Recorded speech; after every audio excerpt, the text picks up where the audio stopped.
쪽에 보면 요한계시록 본경과 사경 연구 있죠? 네.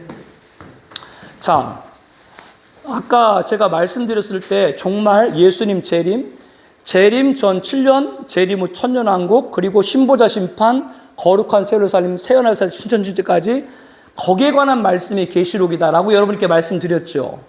자, 그러면 이제 그 계시록을 전체적인 총론 또 전체적인 맥을 잡아야 여러분들이 계시록을 볼 때 그리고 계시록을 공부할 때 도움이 되실 겁니다.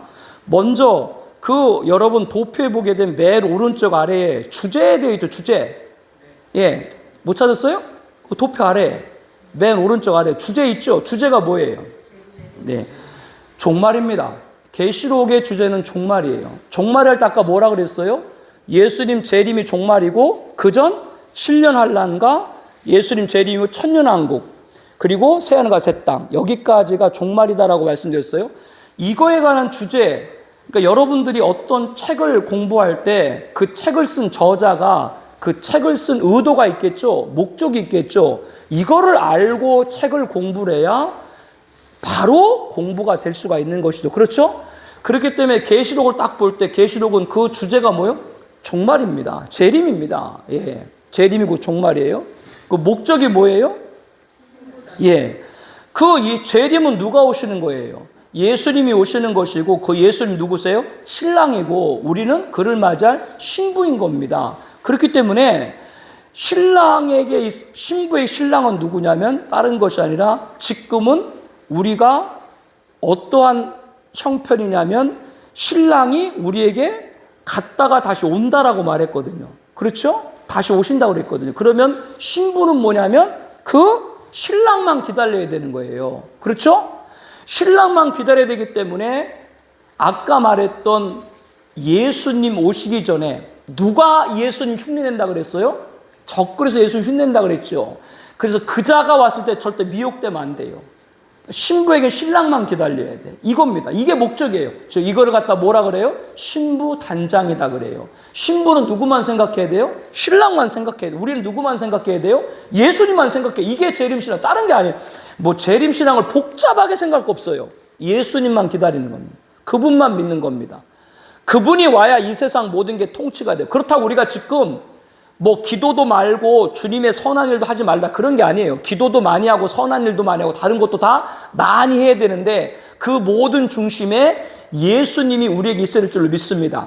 2000년 전 여러분, 지금 여러분들이 예수님 믿으면 구원받은 걸 믿어요, 안 믿어요?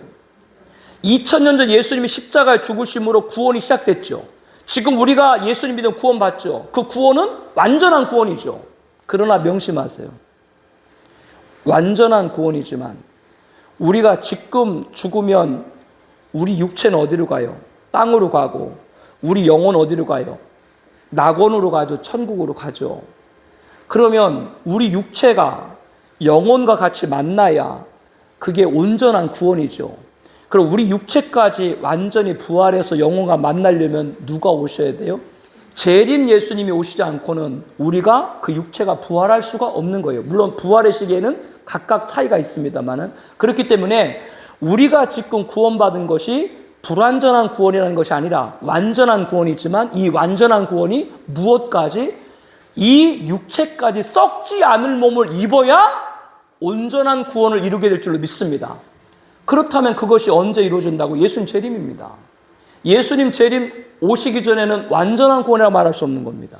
지금 우리가 완전한 구원을 고백하는 것은 뭐냐면 우리가 예수님 믿고 구원받아 심판받지 않는다. 이것 때문에 완전한 구원이지. 진짜 우리들의 구원은 영혼만 구원받는 것이 아니고 이 육체도 구원받아야 완전한 구원인 거예요. 우리 몸이 더러워요? 아니에요. 우리 몸은 하나님이 원래 만드실 때 더러운 몸 아니에요. 죄 때문에 더럽혀졌죠. 그래서 성경에 뭐라 그래요? 성령의 전이에요. 하나님 거하시는 곳이에요. 그래서 이 몸까지도 완전히 썩지 않을 몸을 입어야 그게 온전한 구원이라고 하는 거예요. 이게 전인적 구원이라고 하는 거예요. 기독교는 그렇기 때문에 우리 기독교에서는 이 육체까지도 구원을 받아야 그 구원이다 라고 이렇게 얘기를 하는 겁니다. 그래서 이 부분들이 여기까지 뭐예요? 예수님 재림이 오지 않고 이룰 수가 없는 겁니다. 2000년 전 예수님의 십자가는 십자가의 구원의 시작이면서 예수님의 재림 뭐예요? 구원의 완성인 거예요. 예수님 재림하기 전까지는 구원의 완성이 이루지를 못하는 겁니다. 그럼 우리는 뭘 사모해야 돼요? 그 날을 사모해야지. 여러분 죄송한 표현으로 이게 좀 죄송한 표현이 될 수 있는데 이러다 죽으면 그냥 천국 가면 돼. 이게 뭐야 이렇게 아멘이 안 나오죠? 그냥 천국 가면 돼요. 뭐가 걱정이에요? 그냥 살다가 죽으면 천국 가면 돼요. 그리고 하나 바라는 건 우리 생전에 주님 오신다면 그분을 맞이한다면 그것이 우리 인생 아니 2000년 교회사의 최고의 영광스러운 주의 백성이 되는 줄로 믿습니다. 그거지. 뭐 미련 이 땅에 미련될 게 아무것도 없어요. 주님이 얼마나 통탄하냐면요. 이게 말이 안 되잖아요. 이게 말이 안 된다고요. 지붕에 올라가 있다가 주님이 오시면 너 지붕으로 내려가지 말아라. 이게 도대체 무슨 말이에요? 밭에 나가서 일하다가 주님이 오시면 집에 가지 마라. 이게 도대체 무슨 얘기예요? 지붕에 있다가 예수님 오셨는데 예수님한테 안 가고 집으로 아래로 내려가. 왜 내려가요? 그 통장에 적금이 있거든요. 그러니까 적금 찾아 내려가는 거예요. 아파트 딱지 좀 분양이 됐는데 그거 찾아 나가는 거예요. 이게 말 같지도 않잖아요. 아이고 설마 예수님 오시는데 뭐 금고에 돈 있다고 그걸 갈라 그러나? 라고 얘기할 수 있죠. 그러니까 주님이 뭐라 그래요? 롯의 생각을 해라. 롯의 생각을 해라.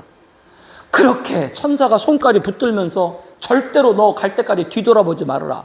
라고 얘기를 하고 손까지 잡아서 이끌어가지고 롯과 아내와 두 딸이 함께 갔는데 끝까지 가지 못하고 롯은 어떻게 뒤돌아봤죠. 그러니까 주님이 그 얘기하는 거예요. 지금 안 믿는 자는 주님이 오신 걸 봐도 안 믿는 거예요. 그러니까 지붕 올라갔다 좋으시면 뒤돌아보지 마라. 이게 뭐냐? 지금 우리들이 어떤 순간에도 믿음을 잃어서는 안 될 줄로 믿습니다. 뭐 잠깐 쉬지. 내가 목사님 요번에 1년만 내가 잠깐 쉬고 내년에 충성할게요. 그러다가 내년 충성하는 사람 봤어요? 못 봤어요? 나는 태어나서 그런 사람 보지를 못했어요. 신앙의 내일이 어디 있어요? 지금이죠. 어디 내일 하고 있어요. 그거는 재림의 신앙이 아닌 거예요. 지금 재림의 신앙 따는 것이 아니라 하여튼 뭐 이런 일이 있던 저런 일이 있던 뭐가 있더라도 믿음은 붙들어야 돼요. 우리 그 정선희 씨 지난번에 다니엘 기도에 와서 간증하셨잖아요. 우리 코미디언 방송인이신데 그분 개인사는 전 잘 모르겠어요. 뭐 여러 가지 그분에 대해서 얘기도 많이 있고 한데 또 그분이 이렇게 결혼했다가 사별하시고 또 그 사별했던 옛날 시댁이죠. 시댁 어른들이 또 어떻게 뭐 천주교 또 어떻게 뭐 무당이 되셔가지고 어떻게 또 뭐 거기서 뭐 이렇게 막 하시던데 그때 이제 그 인터뷰에서 그런 인터뷰가 있었어요. 이제 정선희 씨가 여러분 아는 대로 남편 그렇게 죽었죠.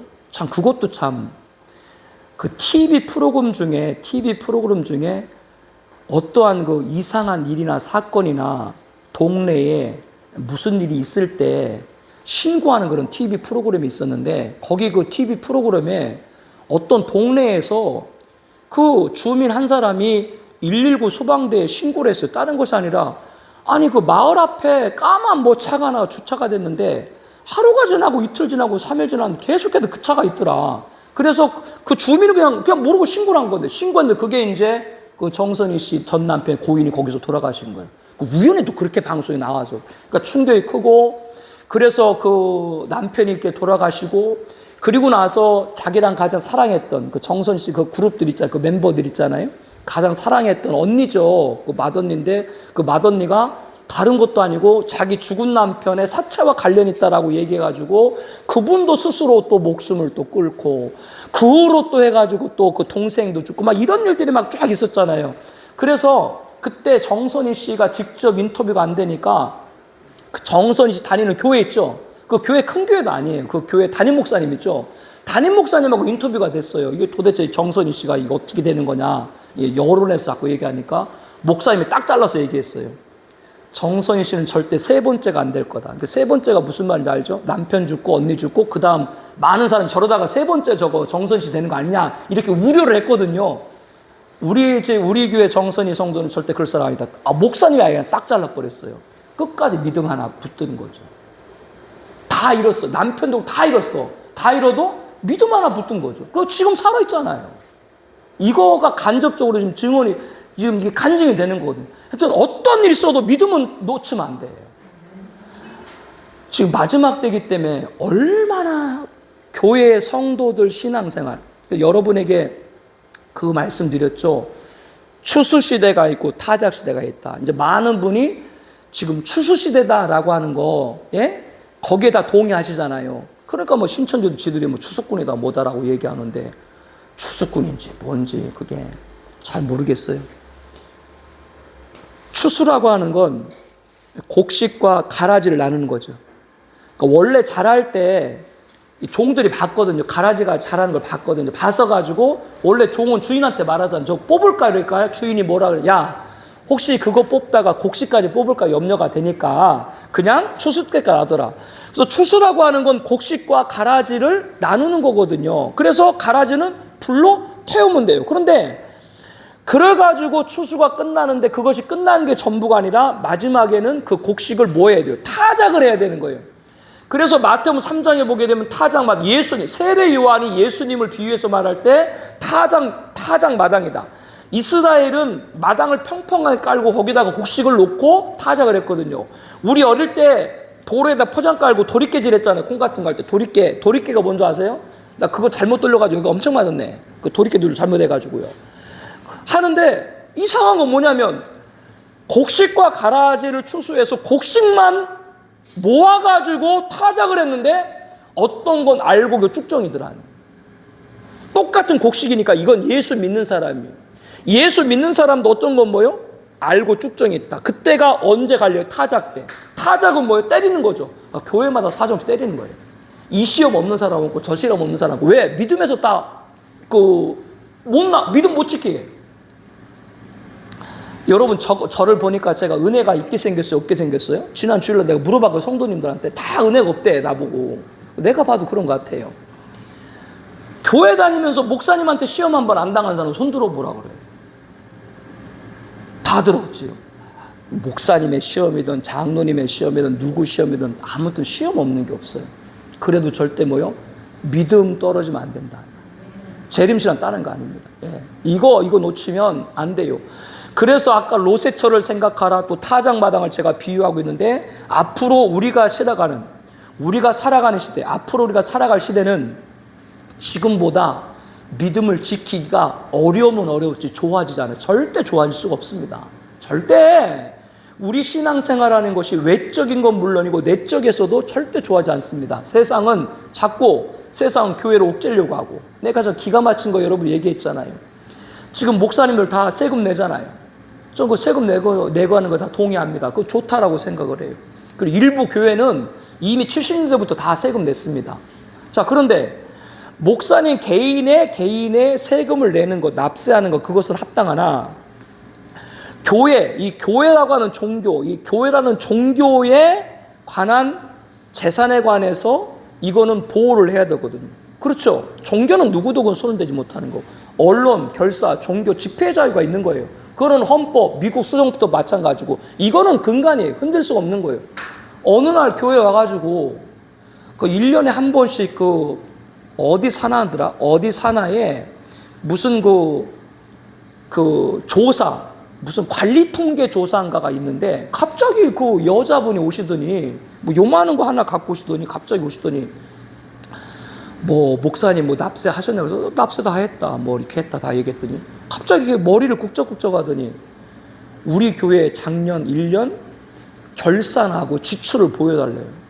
그래서 내가 아니 왜 이게 도대체 어디서 이거를 하시는 거간 교회의 재산 모든 수익과 지출을 알려고 하시라 말했더니 자기도 모른대. 자기는 알바생이래. 그 담당자한테 그걸 달아라. 담당자한테 그 연락처를 달라. 다음 날인가 한데 담당자 연락처였는데 구청에 있는 모든 직원인데 제가 그랬어요. 아니 언제부터 대한민국에서 각계 교회의 1년 예산과 지출을 왜 당신들이 알아보려고 하냐. 도대체 누가 이 최종 결제자가 누구냐라고 얘기해. 뭐 자꾸 얼버무려. 목사님 개인의 납세를 하면서 그때 우려했던 것이 뭐냐면요. 목사님 개인의 납세를 조사할 때 우려했던 게 뭐냐면 이게 과연 목사 개인의 납세로만 끝날 건가? 아니면 중국처럼 사회주의 되는 거죠. 전체주의 되는 거죠. 왜 교회 재산을 왜 나라에서 그걸 왜 얘기를 하는데 왜? 이게 뭐냐? 자꾸 갈수록 외적으로도 교회는 그런 압박을 들어가고 내적으로도 아까 말한 뭐예요? 자꾸 배교가 나는 거예요. 교회는 앞으로 안팎으로 신앙생활을 어렵게 할 때, 이때 절대로 이 흔들릴 때 흔들리지 않고 믿음 지킨 여러분 되길 바랍니다. 마지막 때 다른 것이 아니라 배교, 믿음, 이거 수없이 강조가 돼야 돼요. 지금은 조금만 한 발자국만 옮겨 나가도 이 배교, 지금 얘기 주제가 뭐냐면 신부는 누구를 기다려야 된다? 신랑을 기다려. 그 말씀만 쭉 설명드리는 거예요. 절대 신랑 믿음 떨어뜨려. 이게 계시록의 목적입니다. 주제가 뭐라고요? 재림, 예수님 오시니까 오실 때까지 뭐요? 절대 신랑 믿음 너희들 지켜라. 가짜 신랑 누구예요? 적그리스도 배교에 절대 빠지지 말아라. 아무튼 주변의 믿음, 신앙과 헌신과 예배, 근간 흔드는 건 절대로 용납하면 안 돼요. 코로나 지나면서 우리 많이 회개해야 돼요. 지금 우리 지나왔는데요. 지금 지나오고 보니까 과연 예배당을 폐쇄까지 하면서까지 코로나 방역한다라고 하는 것이 옳았던 거예요? 틀렸던 거예요? 지금 와서 봤을 때. 코로나 지금 들어오는 거 지금 감기 수준도 안 돼요. 그럼 지금 돌아볼 때 코로나 때 우리가 정부 방역에 협조한다 그러면서 교회 폐쇄시켰는데 사실상 정부 말대로 뭐 몇 명들이고 했는데 이게 지금 맞아요? 지금 지나보니까 그러니까 코로나는 육적인 감염병이면서 영적 시험됐던 거예요. 그럼 앞으로 갔을 때 예수님 말씀할 때 앞으로 종말에 가면 갈수록 곳곳에 지진과 전염병이 갔겠고라고 말씀했는데 그럼 앞으로 코로나 같은 감염병과 전염병이 더 있겠어요, 없겠어요? 앞으로요. 그럼 그때마다 뭐 교회가 문 닫아야 되나? 뭐 정부 말 들어야 되나? 정부 말 들을 게 있고 뭐가 들 게 있고. 그리고 더 중요한 건요. 그때 코로나 때 정부 말 듣고 예배 안 드린 교회 많이 있어요. 뭐 온라인 대체? 여러분 집에서 예배가 되던가요? 제발. 뭐 전화 오면 전화 다 받고 커피 다 끓여 먹고 그러면서 예배 드린다고. 아니 언제부터 한국 교회가 예배가 우리 선배님들 우리 신앙생활 배울 때 예배 때문에 순교했던 게 우리 선배님들입니다. 어디 그런 말을 그렇게 해요? 예, 그거 너무너무 예배 쉽게 얘기합니다. 예배 무슨 예배예요? 그럼 앞으로 이런 일이 있을 때마다 우리가 그 말 들어야 되는가? 문제는 더 큰 문제는 뭐냐? 세상은 세상이니까 그럴 수 있다라고 쳐도 코로나 때 예배 끝까지 지켰던 교회 있죠? 몇몇 교회 있죠? 끝까지 예배 지켰던 교회. 그때 지켰던 교회 있었을 때 정부나 세상에서만 그 교회를 비판해요? 교회 안에서도 거기를 비판해요? 왜 교회들이 목사한테 예배 드린다고 뭐라고? 기가 막혀. 아니 목사가 목사한테 예배 드린다고 뭐라고 그래요? 이게 마지막입니다. 이게 배교입니다. 왜 목사가 예배 드리는데 그거 가지고 왜 트집을 잡는데? 왜? 지가 안 드리면 안 드리는 것이. 지가라면 좀 잘못했구나. 자기가 안 드리면 안 드리는 것이 왜 예배 드리는데 뭐라 그러는데? 왜 뭐라는데? 그 주님이 뭐라 그랬냐면 마지막 때 내 이름으로 만약 너희가 박해를 받는데 두 가지입니다. 회당과 옥. 옥은 뭐예요? 감옥이죠. 이건 세상의 형벌이고 회당은 뭐예요? 종교재판. 교회 안에서도 너희들 내 이름 때문에 핍박받을 거다 라고 성경 분명히 말해요. 예수님께서. 이렇기 때문에 신부는 뭐예요? 그 신랑 올 때까지 이런 말 저런 말 하든 우리가 지켜야 될 신앙과 예배와 믿음은 정진해야 될 줄로 믿습니다. 그게 재림신앙입니다. 계시록은 그겁니다. 계시록 그러면 그게 위험하다 두렵다 뭘 모르니까 읽고 듣고 지키는 자는 복이 있나니. 계시록 1장 3절입니다. 읽고 듣고 지키면 복 있다 그랬는데 하나님이 복 있다라고 했는데 그 복 있다는 말씀이 왜 그게 두려운 말씀이래요? 자기가 계시록 안 하니까 그런 얘기를 하고 있지. 잘못 보니까 그런 얘기를 하고. 계시록이 얼마나 영광스러운 얘기인데요.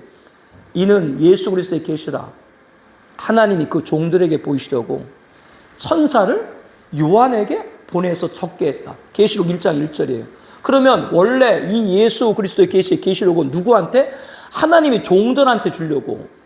그 종들은 누구예요? 우리 모두에게 주려고 사도 요한은 택해서 천사를 통해서 그거를 기록한 것 뿐이에요. 누가 그 말씀을 받아야 돼요? 우리 모두가 받아야 될 말씀이에요. 그런데 계시록이 이렇게 하나님이 그 종들에 주신 것인데 목사와 성도가 받지 않는다라고 하면 그 목사는 직무유기죠. 그런데 목사님들이 계시록을 안 하고도 왜 그거를 별로 이렇게 계시록 안 하는 거에 관해서 크게 이렇게 문제를 삼지 않냐면 다른 것이 아니라 뭐 나만 안 하나? 다른 목사도 계시록 안 하는데. 그러니까 하는 사람이 이상한 거죠. 그러니까 아까도 반복했습니다. 그 계시록 닫는 사이에 누가? 신천지 같은 이단들이 그거를, 그래서 계시록에 나와 있는 여러 비유와 이런 것들을 왜곡하게 가지고 교주를 신격화하고 자기 집단을 특권화해서 우리한테만 와야 구원받는다, 이따위 얘기로 미혹을 해나가는데, 그 원인 가운데 하나가 뭐라고요? 목사님들이 계시록을 안 했기 때문에 원인이라면 그건 목사의 직무유기다라고 말해도 잘못된 얘기가 아닌 것이죠. 예. 그러므로 다른 것이 아닙니다. 저는 뭐 계시록 복잡할 수 있는데 딱 하나를 얘기한다면 우리는 신부고 신랑만 기다려야 된다. 절대 믿음에서 해야 되는 일은 아예 그거는 근접하지 말아야 돼. 계시록 그 얘기입니다. 마지막에 경종은 뭐예요? 그 얘기예요. 누구 따르지 말라고요? 짐승. 여러분 거기 나와 경종이 뭐라 그랬어요? 짐승. 근데 그 짐승 적그리스도가 나오기 전에는 뭐에 빠지 말아야 돼? 배교에 빠지면 안 된다. 그 얘기를 하는 겁니다. 배교가 뭐라고요? 가짜 신랑, 다른 이도 구원자가 있다. 여기에 절대 빠지 마라. 즉 그 얘기들을 계속하는 겁니다. 계시록은 크게 세 골교로 되어 있습니다. 내가 본 것, 지금 있는 일, 그 다음에 장차될 일. 내가 본 것은 1장, 4장, 5장입니다. 이건 뭐 분리하는 건 다른데, 지금 일은 2장, 3장입니다. 장차될 일 6장부터 22장인데, 자, 내가 본 것 1장은 뭐냐면, 먼저 4장, 5장을 설명하는 게 필요한데요. 4장에는 하나님 보좌. 요한이 그 하나님께서 이끄셔가지고 하늘 보좌를 봐요. 성경에 하늘 보좌에 관해서 이렇게 구체적으로 말하고 있는 말씀은 많지 않아요. 계시록 4장에 보게 되면 이 하늘 보좌로 이끄십니다. 이끕니다. 그래가지고 하나님 보좌를 보여주는데, 그 보좌에 보게 되면은 네 생물이 있고 24장로가 있어요. 그 7명 성령님이죠. 거기에 있습니다. 그래서 그 네 생물과 24장로가 누구냐에 관해서 해석들이 여러 가지가 있는데, 우리들이 성경을 보게 되면은 신보좌 계시록에 나와 있는데, 신보좌라고 하면은 그거는 하나님이 좌정하신 곳이거든요. 그러니까 하늘보좌는 하나님이 계신 곳이에요. 그런데 성경에는 하나님이 좌정하신 보좌뿐 아니라 다른 보좌도 있습니다. 그래서 계시록의 4장에 보면 24장로가 24보좌 앉았다. 그리고 예수님께서도 12제자에게 12보좌 앉을 것이다.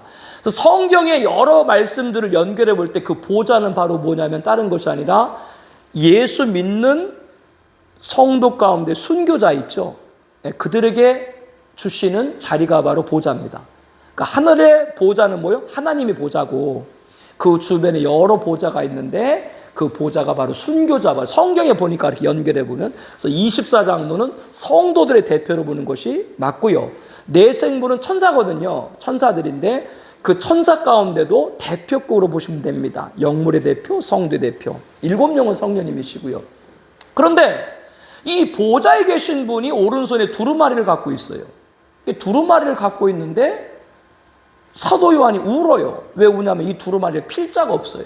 아무도 하나님 손에 있는, 그러니까 하나님이라고는 얘기 나와 있지 않지만 보좌에 계신 분이 있고, 그 보좌에 계신 분 오른손이 있다라고 했을 때 그게 누구 손이에요? 하나님 손이 있죠. 하나님 왼손이 있어요? 하나님 손이 어디 있겠어요? 근데 성경에 오른손 그러면 그 하나님의 의로움, 하나님의 통치, 이렇게 이제 우리가 얘기하기 때문에 이제 하나님의 손 이렇게 얘기할 뿐이죠. 그래서 도대체 이걸 뗄 자가 없어서 울을 때 이제 한 장로, 아까 24장로 한 장로가 말하죠. 일찍 죽임당하신 어린 양. 그게 누구예요? 예수님이죠. 그분이 그걸 취하죠. 6장부터는 그걸 띱니다. 띄면서부터 장차될 일이 진행이 되어지는 것이죠. 7인 봉안. 옛날에는 둘둘둘 말았어요. 책을 지금처럼 페이지가 된 게 둘둘둘 말고 난 다음에 동그랗게 진흙 있죠. 진흙을 이겨서 도장식으로 딱딱딱 찍었어요. 그걸 하나, 둘, 셋, 넷, 다섯, 여섯, 7개가 딱 떼어지면서 그 책이 이제 열려지는 것이, 그것이 바로 뭐예요? 장차될 일이다. 그렇게 지금 말씀하는 겁니다. 이렇게 4장, 5장은 뭐예요? 하늘 보좌와 어린 양 예수, 두루마리를 취하신. 그래서 그걸 봤죠. 사도 요한이 받고 1장에 보게 되면 사도 요한이 계시록을 쓰게 된 동기, 배경, 지금 자기 신분이 뭐예요? 예수 이름과 하나님 나라 증거하다가 유배, 반모섬. 그래서 반모섬에 유배돼 가지고 거기에 있는 중 주의 날, 우리로 말하면 주일이죠. 주의 날 성령의 감동을 따라. 그래서 아까 말한 대로 이러이러한 과정을 거쳐서 내가 계시록을 쓰게 됐다. 이렇게 동기를 밝히고 있는 거예요. 이게 바로 내가 본 것입니다. 그러니까 여기서 어떤 교훈을 주냐면 첫 번째, 그 두루마리가 누구 손에 있다고요? 하늘 보좌에 계신 하나님 손에 있죠. 그 두루마리는 뭐냐면 인류의 흥망성쇠와 인간의 생사화복이 기록된 책이 그 두루마리. 그 안에 모든 역사가 있어요. 그러니까 이것은 우리에게 뭘 가르쳐 주냐면 지금 인류에 벌어지는 모든 일은 누구 주권 안에 있는 거예요? 하나님 주권 안에 있다. 그런데 그 하나님 주권 안에 있는데 그 하나님 주권 안에 있는 그 모든 것을 어린 양에 취했다고 하는 건 그 하나님 모든 권한을 누구한테 줬다? 예수님. 창조 때도 예수님이 함께 창조했죠. 태초에 하나님이 천지를 창조하라. 요한복음 1장에는 태초에 말씀이 계시니라. 그 말씀이 육신을 입음에 예수님, 독생자, 우리 가운데 거하심에 바로 예수님에게 하나님은 뭐요? 창조 때부터 어디까지? 재림, 종말 때까지 모든 권한을 누구에게? 예수님한테 위임한 거예요. 이걸 우리 가르쳐주고 있는 거예요. 그 하늘의 기원, 이렇게 하늘의 기원을 갖고 쓴 책이 바로 뭐다? 계시록이다. 그렇기 때문에 계시록은 누구 말씀이다? 하나님 말씀이다. 이걸 밝혀주고 있는 겁니다. 계시록이 지금 성경 66권 가운데 계시록이 있죠. 계시록이 성경에 들어간 게 얼마 안 돼요. 왜냐하면 계시록이 성경에 포함되기 전까지 이거를 계시록을 성경에 넣지 말자라고 하는 그러한 논란이 굉장히 많아요. 굉장히 많아요. 저는 이것 또한 마귀의 짓이라고 생각합니다. 왜냐? 앞으로 그 점 쳐보셨어요? 점? 안 보셨어요? 아, 지금 예, 봤어도 여기다 봤다 그러면 안 되죠. 이 분위기가. 한테 청년들 사역하는데 교회 집사님인데 오늘 답자고 있다 오더니 교회 누구누구 자매 있죠. 그래서 예 있다고 했더니 몇 년도 몇 월생인지 좀 알려달라고 그래가지고 예?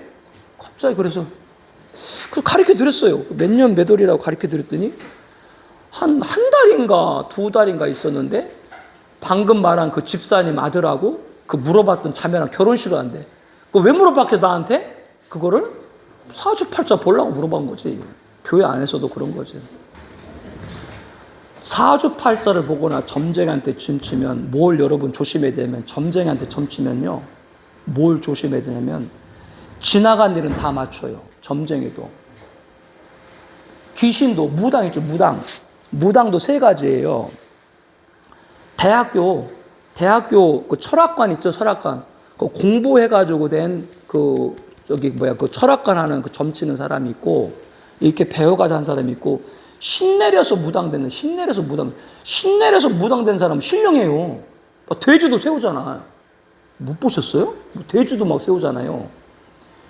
그러니까 무당은 말하면 그러니까 죽은 배뱅이 왔구나. 그 죽은 사람이 여기다가 뭐 묻어놓은 거 다 찾는 거예요. 근데 귀신은 옛날 걸 알기 때문에 점쟁이 10명한테 점을 치면 10명 다 지나간 건 거의 맞는데 앞에 일은 다 달라. 10명 점쟁이 다 달라. 옛날 건 다 맞추는데 앞에 일은 다 틀린다는 얘기 뭐예요? 앞에 거는 다 틀리다는 그 얘기지. 즉 뭐냐? 과거의 일은 누구도 알아요? 지나간 일이기 때문에 귀신도 뭐같이 알아요? 귀신같이 알지만 앞날은 누구밖에 몰라요?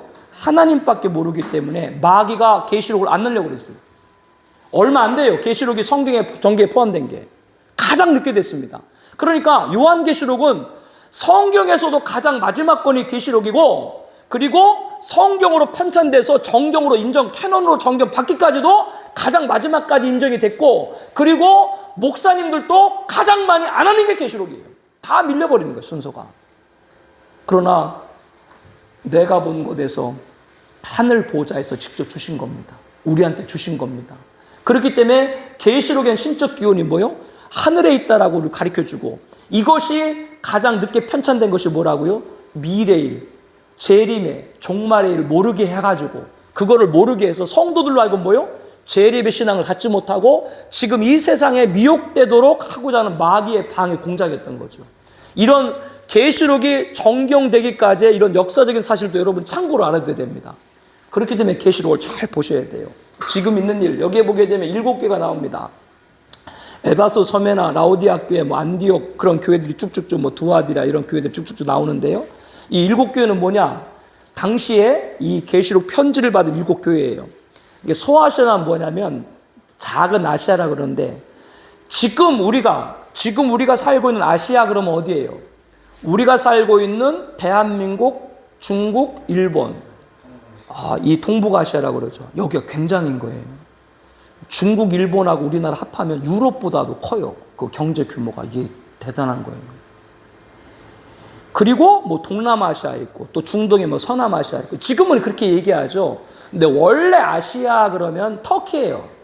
소아시아 원래 그 지역은 근데 이제 갑자면서 이제 아시아가 커지면서 유라시아 그래서 유럽을 빼고 나머지는 전부 다 이제 아시아 이렇게 된 곳인데요. 이 에베소부터 쭉 나와 있는 서마노 여기 쭉쭉 이 교회들 빌라델피아 두아디리아 이런 교회들 라오디아에 쭉쭉 연결해 보게 되면 재밌는 건 뭐냐면 그 점으로 이렇게 연결해 보면 그것도 7이에요, 7이에요. 난 우리 성도님한테 거기 그리스 터키 보내달라고 하려고 그래. 바울 나도 좀 가보자고 제발 7교회 좀.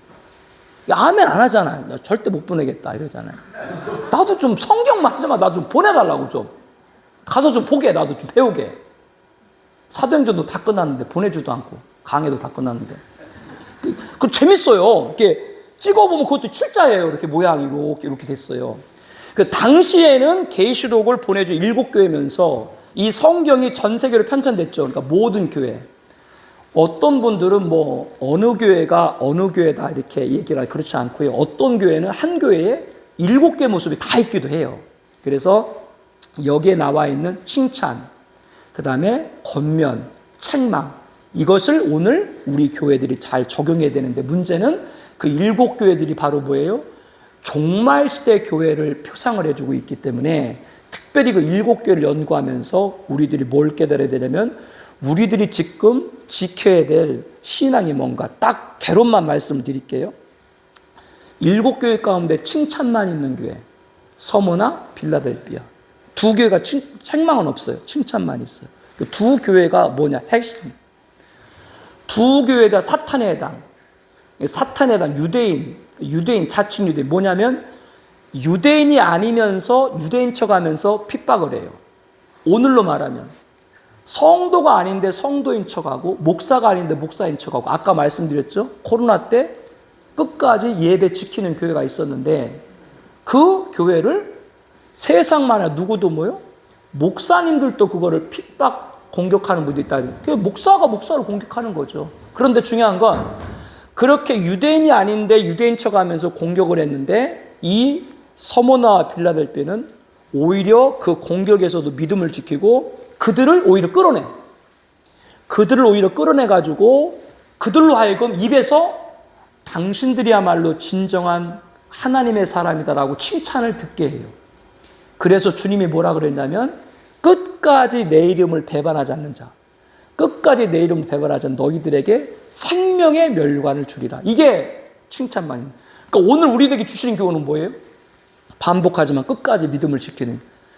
앞으로 어떤 일이 있어도 예수 이름 배반하지 말아야 됩니다. 지금은 우리들이 여러분에게 제가 예수 이름 배반하지 말아야 됩니다. 이 말씀을 드릴 때 여러분들이 그 말을 어떻게 강도로 받아들일지 모르겠습니다만은 자꾸 이제 코로나 얘기 나오는데 코로나 얘기 나오면서 많은 분들이 예배를 대체했잖아요. 가정에서 예배를 드렸잖아요. 예배도 아니면서 예배 드렸다고 그러죠. 참 편하긴 편할까요? 목사님들도 그냥 예배 안 드리고 집에 있고 그냥 헌금만 받으면 되니까 헌금은 제대로 하나? 집에 있으면서? 헌금도 없이 생각하는 거 아니에요? 이런 얘기하면 제가 굉장히 헌금을 밝히는 목사로 알고 있는데 맞아요. 밝혀요. 그런데 코로나 때문에 예배도 좀 중단하는 경우가 있잖아요. 이걸 봤을 때 과연 우리 교회에 끝까지 예수 이름 배반하지 않을 사람 몇 명 될까? 이거 쉬운 게 아니죠. 그런데 칭찬만 있었던 서머나 빌라델피아 끝까지. 그래서 내가 생명의 관, 절대로 네 면류관을 빼앗기지 않을 것이다. 이게 요약이에요. 근데 참 조심해야 될 게 뭐냐면요. 두아데라 교회인데 저 이 말씀 많이 드리는데요. 사랑도 많고 믿음도 많고 인내도 많고 봉사도 많아요. 다 좋아요. 교회가 어느 정도 조직이 되면 좋은 일 많이 하죠. 복지도 많이 하고 또 시골에 있는 어려우신 분들 자녀들 데려다가 장학관도 만들어서 기숙사 돼가지고 교육도 시키고 잘하죠. 저도 그런 기도하고 있어요. 특별히 그 선교사님 자녀들이 한국 가서 공부할 때 거처가 마땅하지 않잖아요. 그래서 MK라고 하는데 그 선교사님 MK, 그 키드 미션 키드 줄임 말이죠. MK라고 하는데 그분들의 그런 것도 저도 기도도 하고 있어요. 그런 일도 잘하고 또 어떤 교회는 막 학교를 세우잖아요. 학교도 세워서 막 그런 일도 하시고 또 어떤 교회는 막 병원도 막 세우죠. 병원도 세워서 막 하고 이러잖아요. 믿음도 좋고 봉사도 좋고 인내도 좋고 다 좋아. 이 다 좋았어요. 근데 주님이 뭐라 그랬냐면 이사벨을 용납해드리라. 이사벨이 누군지 알죠? 구약의 아방 아나인데 원래 들어오시던 엣발, 아버지 이름이 엣발이에요. 바알 우상을 섬기는 아버지가 왕인데 왕이 제사장. 무슨 제사장? 바알 이방을 섬기는 제사장이에요. 근데 그게 딸이야.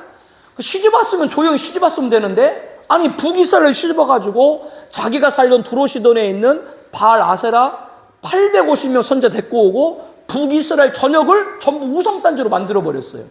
그래서 아방 그러면 북이스라엘 최고의 악한 왕. 누구 때문에? 이사벨. 그러니까 이 여자분들 이가 들어간 분 조심해야 돼요. 필리핀의 이멜다, 한국의 이순자, 이스라엘의 이세벨. 이 조심을 해야 돼요. 여기는 이가가 없죠? 여자분들. 누구? 어머나 이거 어떻게 했는데. 중국은 예외. 중국은 예외. 그래서 그러면 이세벨을 용납했다는 얘기는 뭐 지금 죽은 이세벨 돌아온다 그 얘기 아니에요. 이세벨 한 짓이 뭐예요? 하나님을 거역하는, 즉 그 교회가 좋은 일도 많이 하고 선행도 많이 하고 학원도 많고 다 했는데 뭐요? 아까 우리가 쭉 말한 대로 배교를 용납했다. 특별히 두 아들에게 잘 봐야 됩니다.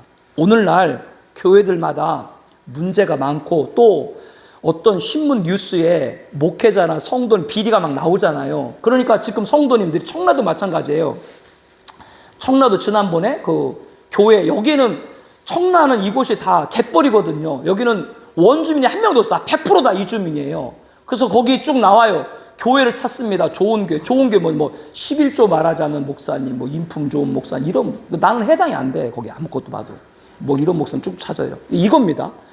교회가 하도 어떤 문제가 시끄러우니까 어느 순간부터 성도님들이 교회를 찾는 기준이 어떤 기준이냐? 목사님이 도덕적으로 훌륭하고 말씀 좋고 인품 좋고 그리고 그 교회가 대사회적으로 선한 사업을 많이 하고 이런 교회가 성도님들이 찾는 교회가 됐어요. 그런데 그 교회 목사가 이세벨을 용납한 목사인지 모르죠. 진짜 뭘 선정해야 될지 구분을 지금 못해요. 마지막 때라. 이게 계시록에서 가르쳐주는 겁니다. 이거 잘해라는 거죠. 겉에 있는 인내, 믿음, 이런 봉사 이거 죄송합니다만은 그런 복지라든가 인내 이런 모든 것들은 이단 사이비도 잘합니다.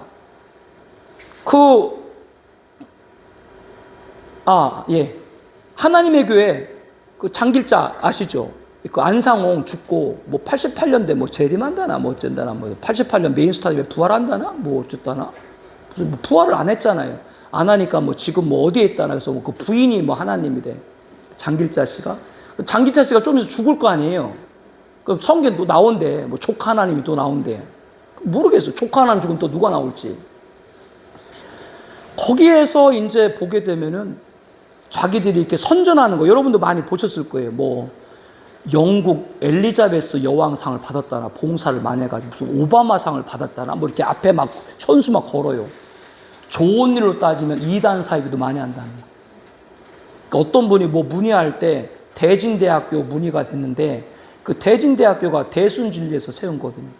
TV 여러분들 집에 케이블 보게 되면 200 몇 번부터 종교 방송인데 우리나라 쭉 나오거든요. CTS 나오고 CBS 나오고 CCN을 나오고 구TV 뉴스 나오고 쭉쭉 나오고 그거 나오다가 거기다 보면 불교도 나오는데 하나는 불교 조계 종사하는 게 있고 불교도 교파가 여러 가지예요. 하나는 태고 종사하는 게 있고 그리고 또 넘어가다 보면 상생방송이 있어요. 원음방송 원물 상생방 그 상생방송이 바로 뭐냐면 증산도 강일산, 그 호가 증산인데 조선시대 사람이에요. 그 사람이 쉽게 말하면 자기가 부처다, 해탈했다, 도통했다. 이거를 따르는 사람이 증산도고, 그 증산도에서 나온 사람들이 대순진리회거든요.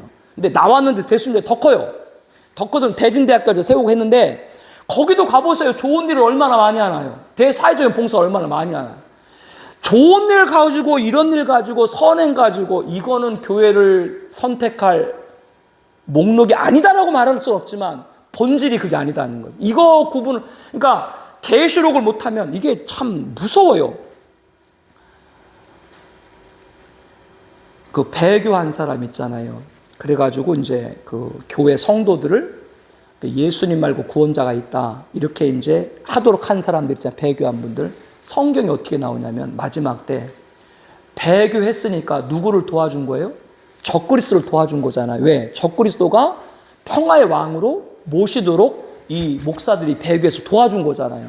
근데 나중에 이 배교한 사람들이 어떻게 최후를 맞이하느냐? 적그리스도가 아까 7년 환란이 있고 전사년반 끝나고 후사년반 때 자기가 실제 통치한다 그랬죠. 이제는 자기가 세상을 다 지배하고 통치하고 나서는 배교한 그 목사들이 필요가 있어요, 없어요? 적그리스도에 의해 가지고 불살라 죽습니다. 악을 악으로 심판하는 방법 중에 하나인 거예요. 그러니까 배교가 얼마나 무서운가를 알면 못해요. 근데 많은 분들이 하는 거 뭐냐면 계시록을 안 하기 때문에 그런 일을 하는 거예요. 엄청나게 무섭습니다. 그러니까 도둑질도 나쁜 것이고요. 사람을 목숨을 해하는 건 더더욱 나쁜 일이고요. 다 나쁜 일인데 여러분 이거 제 말을 오해할지 모르겠는데요. 그런 모든 일이 나쁜 일인데 여러분 그 모든 일이 나쁜 일을 할지라도 그 모든 일을 은혜 시대인 지금은 예수 이름으로 회개하면 용서받아요, 안 받아요? 어떤 죄도 용서? 이게 은혜 시대예요. 그러나 예수님 말고 구원자가 있다라고 하는 건 용서 못 받습니다. 배교 용서 못 받습니다. 지금 돌아서지 않으면. 왜 자꾸 7년 환란 얘기하느냐? 지금은 어떤 죄를 범해도 회개하면 용서받지만 교회 시대가 끝나고 전사년만 지나고 후사년만 들어서면 그때는 회개해도 용서받지 못합니다. 왜? 교회 시대가 끝났기 때문에. 그래서 지금 이걸 말씀을 드리는 겁니다. 굉장히 임박합니다. 어떤 거를 범해도 예수님이 회개 용서받지만 배교는 용서받을 수 없습니다. 중세시대 때 우리 교황 비판하죠. 여러분 아는 것처럼 면죄부. 베드로 성당 가보신 분도 있는데 어마어마해요. 베드로 성당. 그 막 가보면 그 규모 막 이해 어마어마합니다. 베드로 성당이 왜 베드로 성당인 줄 알죠? 베드로 무덤이 베드로 성당이에요. 죽은 사람 모시는 게 천주교예요. 각 천주교마다 있고. 그 베드로 성당을 그렇게 치려고 하니까 돈이 부족하잖아요. 돈이 부족하니까 면제부를 팔아가지고 그걸 사면은 천국 간다 이런 얘기거든요. 근데 제가 여러분한테 물어볼게요. 천국 간다고 면제부 판 것이 굉장히 큰 잘못된 것인데 그게 굉장히 큰 잘못인데 여러분 천국 간다고 면제부 판 거하고 예수님 말고 구원자가 있다라고 하는 거하고 어떤 게 큰 죄예요? 용서받을 죄가 있고 용서받지 못할 죄가 있고. 그러니까 예수님 이름 거는 건 그거는 불경인데 어떤 죄와 완전히 달라요. 그러니까 예수님 이름을 거는 건 그거는 성경에 느부갓네살 나오죠? 느부갓네살. 다니엘 때 나오잖아요. 온 나라를 다 정복을 했으니까 왕궁에 앉아가지고 딱 바라보면서 야, 이 천하 이 모든 게 누구 때문에? 자기 이제 스스로 영광이 도취된 거. 이게 다 나 때문에 이게 다 내가 이렇게 정복했다. 그러니까 하나님이 어떻게 해요? 하나님이 그대로 쳐가지고 7년 동안을 풀을 뜯어 먹으면서 광인이 됩니다. 알렉산더 아시죠? 알렉산더 30살 그때쯤에서 급사로 죽었습니다. 알렉산더요. 나폴레옹 마지막에 아주 그 영국의 비참하게 섬에 갇히는 그 최후를 맞이했습니다. 제가 지금 느부갓네살 얘기하고 알렉산더 얘기하고 그 다음에 나폴레옹 얘기하고 또 안티오쿠스 사세라는 게 있었어요. 안티오쿠스 사세라는 사람은 어떤 사람이냐면 그 사람은 에피판에서 자기가 신이다 이렇게 주장을 했던 사람인데 이 사람은 길에 지나가다가 전쟁터에서 자기를 옮기던 그 가마가 떨어져 가지고 온몸에 이 벌레가 먹어서 죽었어요. 벌레가 먹어 죽었어요. 성경에 나오죠. 헤롯 나오죠. 사도행전에 보게 되면 가이사랴 빌립보 거기 보게 되면 헤롯궁이 있거든요. 그 바다 지중해에 아주 멋지게 으리으리하게 그 궁을 전놨어요. 거기 전놨는데 거기서 막 연설을 하니까 사람들이 그 연설을 갖다 막 환호하니까 야, 저 신의 손이라고 하니까 영광을 하나님 안 돌리고 자기 돌리다가 죽었어요. 제가 지금 느부갓네살 얘기도 하고 나폴레옹 얘기도 하고 그 다음에 그 안티오코스 얘기도 하고 이 사람들도 얘기했는데 지금 이렇게 이 사람들 얘기한 사람들의 공통점이 뭐냐면 다 예루살렘을 침략한 사람들입니다. 예루살렘은 청라나 서울이나 다를 것 없이 세속화된 도시예요. 예루살렘 자체가 성스러운 것이 아니에요. 그러나 예루살렘은 상징적으로, 예루살렘 성전으로 상징적으로 누가 임재하는 곳이라 생각을 했어요. 하나님의 임재로 생각했어요. 즉 마귀나 이런 세상의 권력자들은 예루살렘을 침략하려고 했는데 예루살렘을 침략하려고 하는 목적이 뭐예요? 예루살렘을 정복하려고 하는 목적이 아니라 예루살렘의 상징적으로 누가 있다? 하나님이 거기에 있기 때문에 누구를 대적하는 거예요? 하나님을 자기들이 묻히겠다. 바꿔 말하면 예루살렘을 침략했거나 하나님의 이름에 요만큼이라도 대적하는 사람은 앞에 말했던 급사를 당하든 병을 당하든 별내 먹져 죽던 완전히 그건 잔혹하게 죽습니다. 왜? 하나님의 이름 건드렸기 때문에. 바꿔 말하면 배교, 예수님 말고 구원자가 있다라고 말하는 그건 용납 못합니다. 예, 용납 못합니다. 그분들 뭘 모르기 때문에 지금 그렇게. 왜? 계시록 안 하기 때문에 그래요. 예, 그 절대 이거 얘기 안 합니다. 지금 이 얘기가 굉장히 많이 나왔는데요. 7개의 얘기가 쭉 나왔는데 아무튼 그 7개 쭉 얘기하는데 지금 어떤 얘기했냐면 두아데라교 얘기가 나온 거예요. 다 좋아요. 이세벨 용납할까요? 안 됩니다. 그래서 7교회 여기 있는 것은 당시에는 계시록을 받은 7교회면서 지금은 뭐예요? 전 세계의 모습을 보여주고 있다. 자, 이제 6장에 보게 되면 이때부터 뭐예요? 인을 띄면서 장차될 일이 이제 진행이 되게 됩니다. 자, 그거를 조금 한번 나누도록 하겠습니다. 첫째 인, 둘째 인, 셋째 인, 넷째 인, 다섯째 인, 여섯째 인. 지금 시간이 어떻게 됐죠? 3시요. 조금 쉬는 게 좋겠죠. 네, 조금 쉬고 그리고 좀 이어서 하도록 하겠습니다. 예, 좀 쉴게요. 네, 좀 쉬죠. 한 30분만 더 하겠습니다. 예, 좀 쉬세요. 우리 이제 그 5장에서 하나님 보좌에 있는 오른손에 들려진 두루마리를 누가 취했어요? 예수님이 취했다라고 하는 것은 창조부터 종말까지의 모든 권한을 누구한테 하나님 위임한 것이다? 예수님에게 위임한 것이다 라고 하는 것이고요. 자, 그래서 그 인을 띄는데 첫째 인을 띄니까 뭐가 등장해요? 흰말이 나온다는 것이죠. 둘째는 뭐예요? 붉은 말이 나오고, 셋째 인은 검은 말이 나오고, 넷째 인은 청황색 말이다. 먼저 이 네 말부터요. 흰말에 대한 해석은 여러 가지 다양합니다. 뭐 가장 많이 이제 이게 적그리스도다라고 말하는 분이 있어요. 그것은 흰색이니까 위장을 한 거다 이렇게 말씀을 하시기도 하고, 또 활은 가졌는데 화살은 없다. 그래서 이제 적그리스도라고 말하는 분도 있고, 또 흰말이 예수님이다라고 말하는 분도 있는데, 근데 이것을 부르는 분이 계시고 이 네 생물 중에 하나가 부르거든요. 이리 올라오라. 그 생물이면 천사인데 천사가 부르는데 예수님 왔다. 이거는 그 말이 좀 안 맞는 말이고, 복음 운동으로 말하는 분도 있는데 우리는 이 흰말을 뭐냐 그러면 종말의 사명자로 봅니다. 즉 지금 쭉 여러분에게 말씀드릴 때 앞으로 7년 환란이 도래된다 그랬죠. 그 7년 환란이 도래될 때 1400년 동안 영적 전쟁에서 진리를 사수하고 적그리스도의 정체를 만방에 폭로할 이들이 있다고 했죠. 그 사명자입니다. 그렇게 말하는 건 성경 전체를 봤을 때 5절 잠깐 설명을 드렸습니다. 하나님은 어떤 일을 할 때 하나님이 직접 개입해서 일하실 때도 있어요. 그러나 대부분 창세기부터 쭉까지 말씀을 보게 되면 하나님 어떤 일을 할 때 누구를 하나님 먼저 세우신다? 예. 하나님은 종들 세우지 않고 먼저 직접 개입해서 일하시는 경우는 드뭅니다. 그러니까 청아비전교회가 있는데 청아비전교회가 있기까지 하나님 누구를 먼저 세웠어요? 그러니까 여러분 인정하고 싶지 않아도 그렇게 말을 해야 돼요. 어쩔 수 없어요. 그런데 바꿔 말하면 이재훈 목사가 없으면 청아비전교회 있어요, 없어요? 물론 다른 종을 통해 다른 교회는 세우겠지만 이 말은 목사의 권위를 주장하려고 하는 것이 아니라 하나님이 일하시는 순서, 그러니까 하나님이 일하시는 순서는 먼저 뭐요? 종을 세워요. 그래서 우리가 구속사라고 하는, 하나님은 어느 시대건 자기 백성을 구원하는 게 첫 번째 관심인데 그 일을 이루시기 위해서 누구를 먼저 세운다? 주의 종. 그래서 종말이 시작될 때도 우리들은 신말을 따른 것이 아니라 마지막 때 재림의 신앙, 성도들로 하여금 진리를 사수할 수 있는 그러한 교회를 이끌 수 있는 지도자를 먼저 세운다. 그래서 신말을 종말의 사명자로 봅니다. 마지막 때는 두 교회입니다.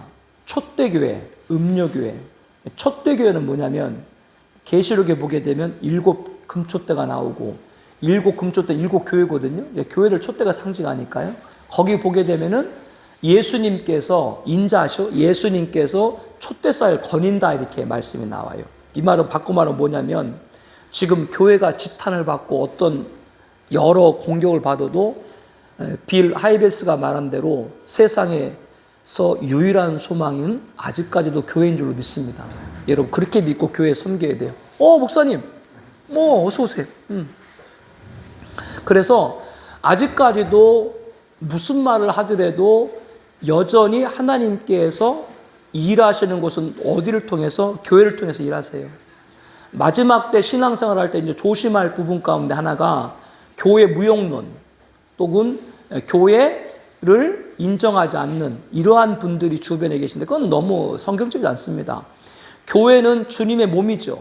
교회의 머리는 누구세요? 예수님이시고 예수님의 몸이 교회인데 어디 교회를 떠나서 혼자 신앙생활해? 그거는 성경이지 않습니다. 영과 진리로 예배 드리라고 우리가 성경 배우고 있죠. 거기 말씀 보세요. 하나님이 예배하는 자들 복수입니다.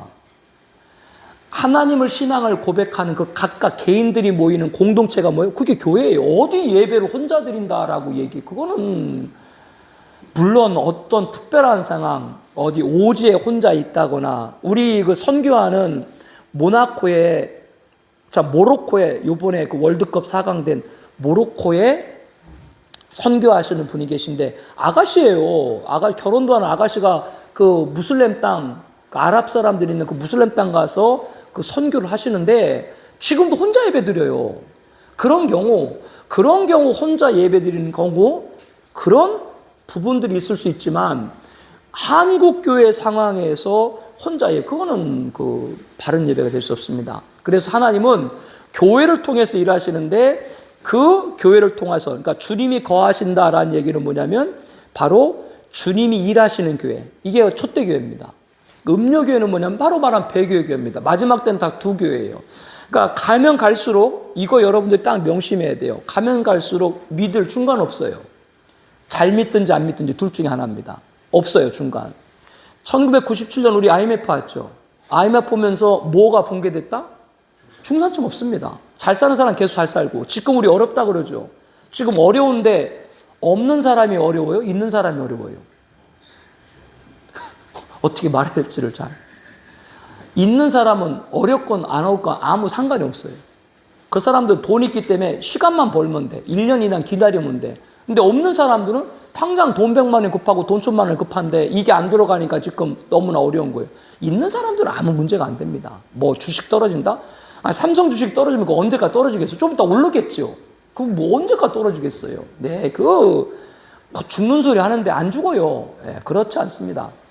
그래서 지금도 우리들이 신앙생활 하면서 촛대교회 음료교회를 얘기를 했는데 앞으로 교회는 다른 거 아닙니다. 촛대교회든 음료교회든 둘 중에 하나입니다. 진리를 사수하는가 아니면 예수 말고 구원자가 있다. 배교에 빠진 교회가 되는가. 그 다른 종교가 손잡던가. 이 둘 중에 하나지 중간 없습니다. 사람들의 삶, 경제적인 삶도 중간이 없어지고 신앙도 중간이 없습니다. 아예 잘 믿든지 아예 안 믿든지 이렇게 돼버립니다. 지금 거의 그 막바지에 이르렀다. 이렇게 이제 보시면 됩니다. 자, 그래서 주님이 몸인 교회를 위해서 일하시기 때문에 그 교회를 일하실 때 누구를 먼저 세운다? 주의 종. 그래서 우리 신말을 종말의 사명자로 본다 라고 하는 것이고, 붉은 말은 전쟁입니다. 그런데 전쟁인데 여기 말씀 보면 서로 큰 칼을 받았다 라고 말하고 있죠. 인류 역사 가운데 전쟁은 없었던 적이 없죠. 영국의 유명한 그 몽고메리 같은 경우는 그 2차 대전 영웅이죠. 인류사는 전쟁사다. 그러니까 성경도 보게 되면은 첫 번째 보게 되면 가인의 아벨을 개인의 죽음이 나오고 그 가인의 후손들이 자기를 손대면 70배를 자기가 갖겠다 응징. 민족 간의 전쟁이 나오고 또 이제 넘어가게 되면 국가 간의 전쟁이 이렇게 쭉쭉 나오죠. 그러니까 인류 역사는 전쟁사예요.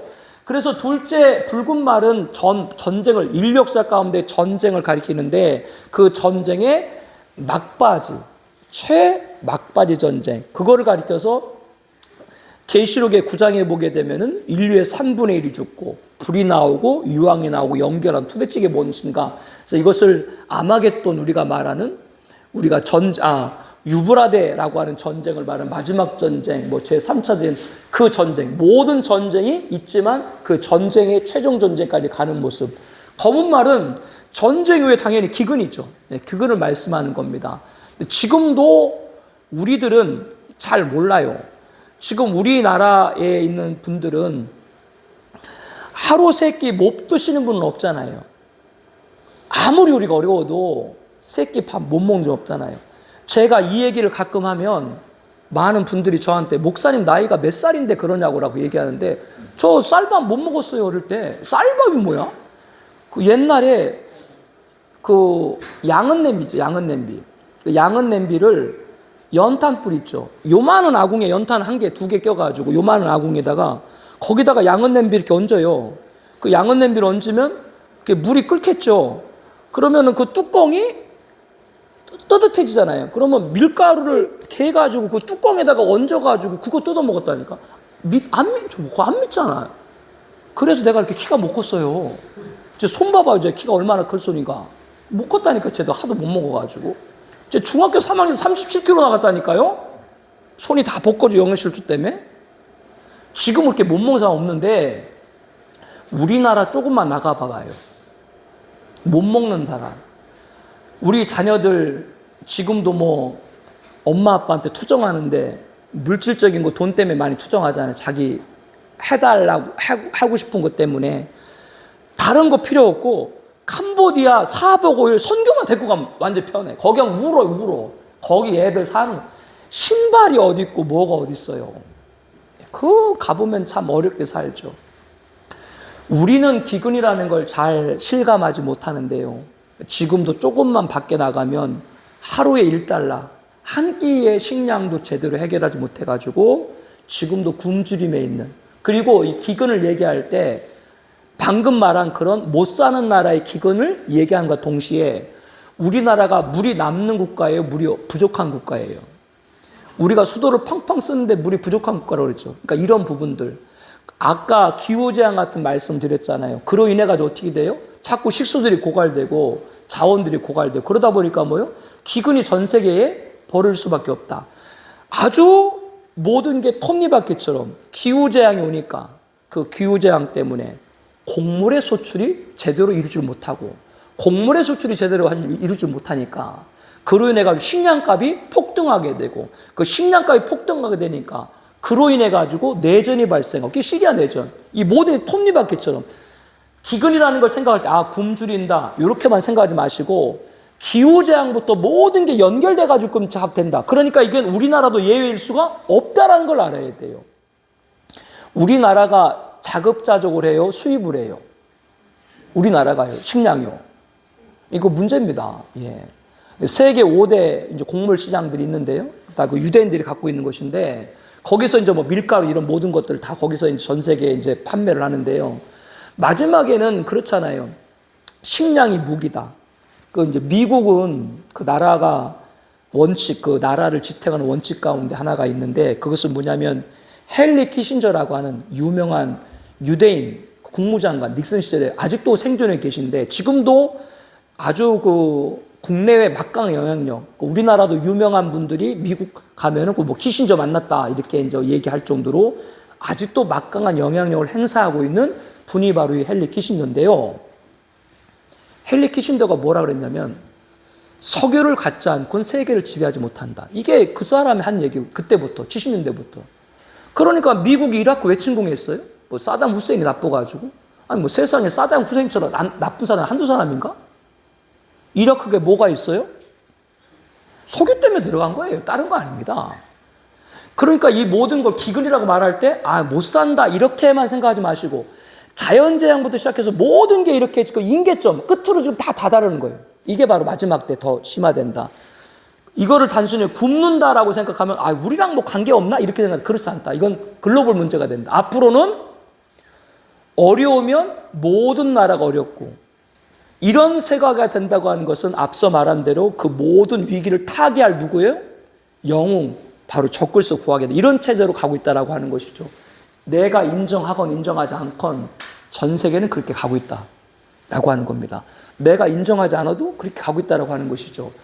검은 말이 그렇고요. 청황색 말. 자, 이자의 등장에 관해서 많은 분들이 청황색이니까 청황색이란 자체를 보게 되면 아프신 분들, 환자, 이제 그런 이제 색깔로 연상해서 이렇게 말씀하고 있는데 여기 말씀을 보게 되면은 그렇지 않습니다. 죽음이란 말이 이제 등장을 하고 있는데 앞에 있는 죽음과 뒤에 있는 죽음이 다른데 앞에 있는 죽음과 뒤에 있는 죽음은 뭐냐면 이 청황색 말의 등장, 그러니까 이자의 이름이 사망이에요. 이름이 사망. 이 청황색 말 탄 자 이름 사망이에요. 이자가 가는 곳마다 지옥이 뒤따라요. 도대체 누굴까요? 청황색이 만약에 전염병이라 한다면 전염병 이름이 사망이고 전염병이 가는 곳마다 지옥이 간다? 그건 말이 안 맞는 얘기죠. 이자를 우리들은 적그리스도로 봅니다. 예. 사망입니다. 이자를 따르면 죽음이고 이자의 최종은 뭐예요? 음부입니다. 앞서 말씀드릴 때 인류 역사 가운데 예루살렘을 침공한 사람들은 아주 처참하게 죽었다고 말씀을 드렸죠. 제가 이런 말씀드릴 때 그거는 예루살렘이 거룩해서가 아니라 예루살렘은 그건 속된 도시예요. 우리 서울과 청라와 다를 바고 똑같이 속된 도시인데 예루살렘은 상징적으로 누가 임재하는 곳이다? 하나님 임재하는 곳이다. 그래서 인류 역사 가운데 예루살렘을 지배하고자 하는 자들, 그 영웅들은 다른 것이 아니라 예루살렘을 지배하면 누구를 자기들이 이길 수 있다? 하나님을 이길 수 있다. 그렇기 때문에 예루살렘을 손대는 사람들은 하나님은 아주 잔혹하게 죽어요. 마지막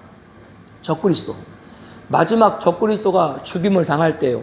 계시록 19장에 보게 되면 예수님 재림 때 심판받는데 지금은 예수 안 믿는 분들이 죽고 육체는 땅에 묻히고 영혼은 음부에 떨어지죠. 지금은 적그리스도는 죽지 않고 산 채로 지옥에 던져요.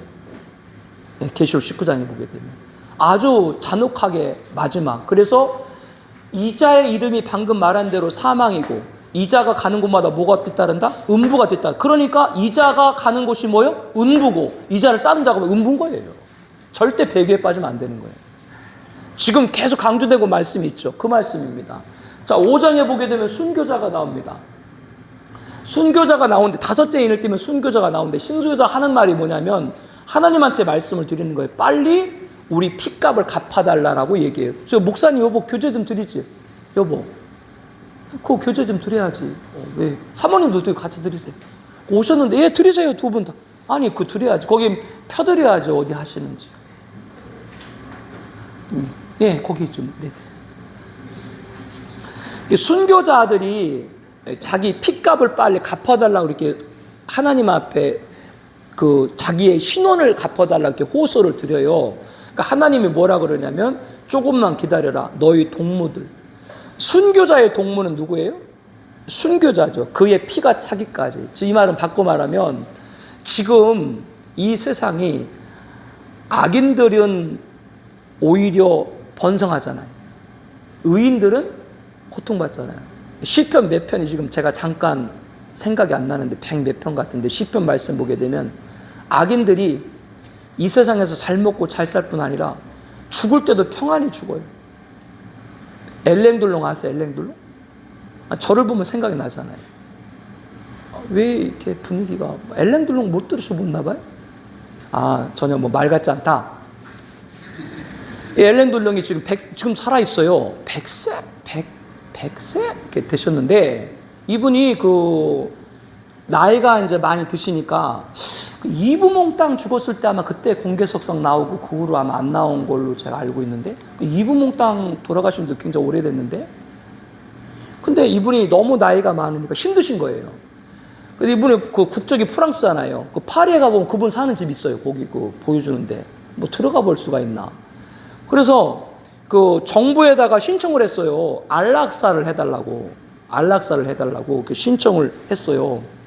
근데 이제 프랑스는 그 안락사를 받아들이지 않거든요. 그러니까 그 엘랭 돌롱이 스위스로 국적을 바뀌었어요. 스위스는 그 안락사가 가능하거든요. 내가 그 얘기를 했어요. 엘랭 돌롱이 그렇게 해서 스위스가 죽으려고 했다 그랬더니 어떤 분이 나한테 그래요. 안락사로 죽으면 안 돼. 고생을 더 해야 돼. 살아있을 때 나쁜 짓을 많이 해가지고 고생을 더 해야 돼. 그렇게 편하게 죽으면 안 된대. 근데 시편에 보면은 악인들이 잘 먹고 잘 살뿐 아니라 죽을 때도 평안히 죽어요. 그 말씀이 막 나와요. 도대체 왜 악인들은 번성하고 의인들은 고통받는가? 거기에 대한 답 여기입니다. 의인, 순교자의 피가 아직 차야 된다. 악인들의 죄 하나님 심판하지 않습니까? 악인들이 가만히 있는데 하나님 심판하지 않습니까? 왜 하나님 침묵하십니까? 첫 번째 심판, 대홍수 물심판 때 하나님 뭐라 그랬어요? 죄가 관영한 즉, 죄가 찼을 때 두 가지입니다. 하나님이 정한 의인, 순교자의 피가 있고 하나님이 정한 악인들의 죄가 있는데 그 두 가지가 찼을 때 그때 누가 오세요? 예수님 오셔서 의인들을 보응하시고 악인들을 심판하십니다. 그게 재림입니다.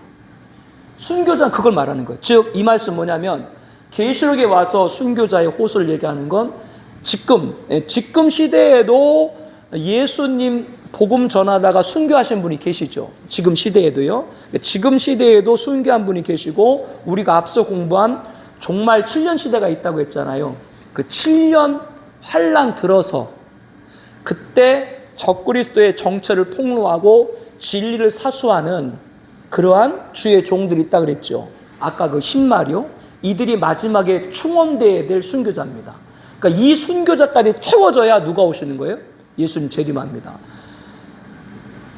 그 용인이죠? 용인 2000인가 우리 순교자 100주년 기념관 있죠. 우리 가보신 분들. 그 한 권사님이 그 땅을 기증하신 것인데 용인이죠? 예. 그 영락교회 어떤 권사님이 그 기증하신 거. 그 이제 한경록 목사님이 세우신 것인데 거기 가면 이렇게 순교자들이 계신데 이제 제가 갔을 때 맨 마지막이 배영규 목사님이었어요. 그 2003년 샘물 사건 있을 때 돌아가셨던 그 흉탄에 그 목숨을 잃었던. 그런데 거기 이렇게 쭉 나와 있는 순교자님들이 계신데 계시록에 나와 있는 순교자와 다른 분도 계십니다. 계시록은 딱 말합니다. 누가 순교자느냐?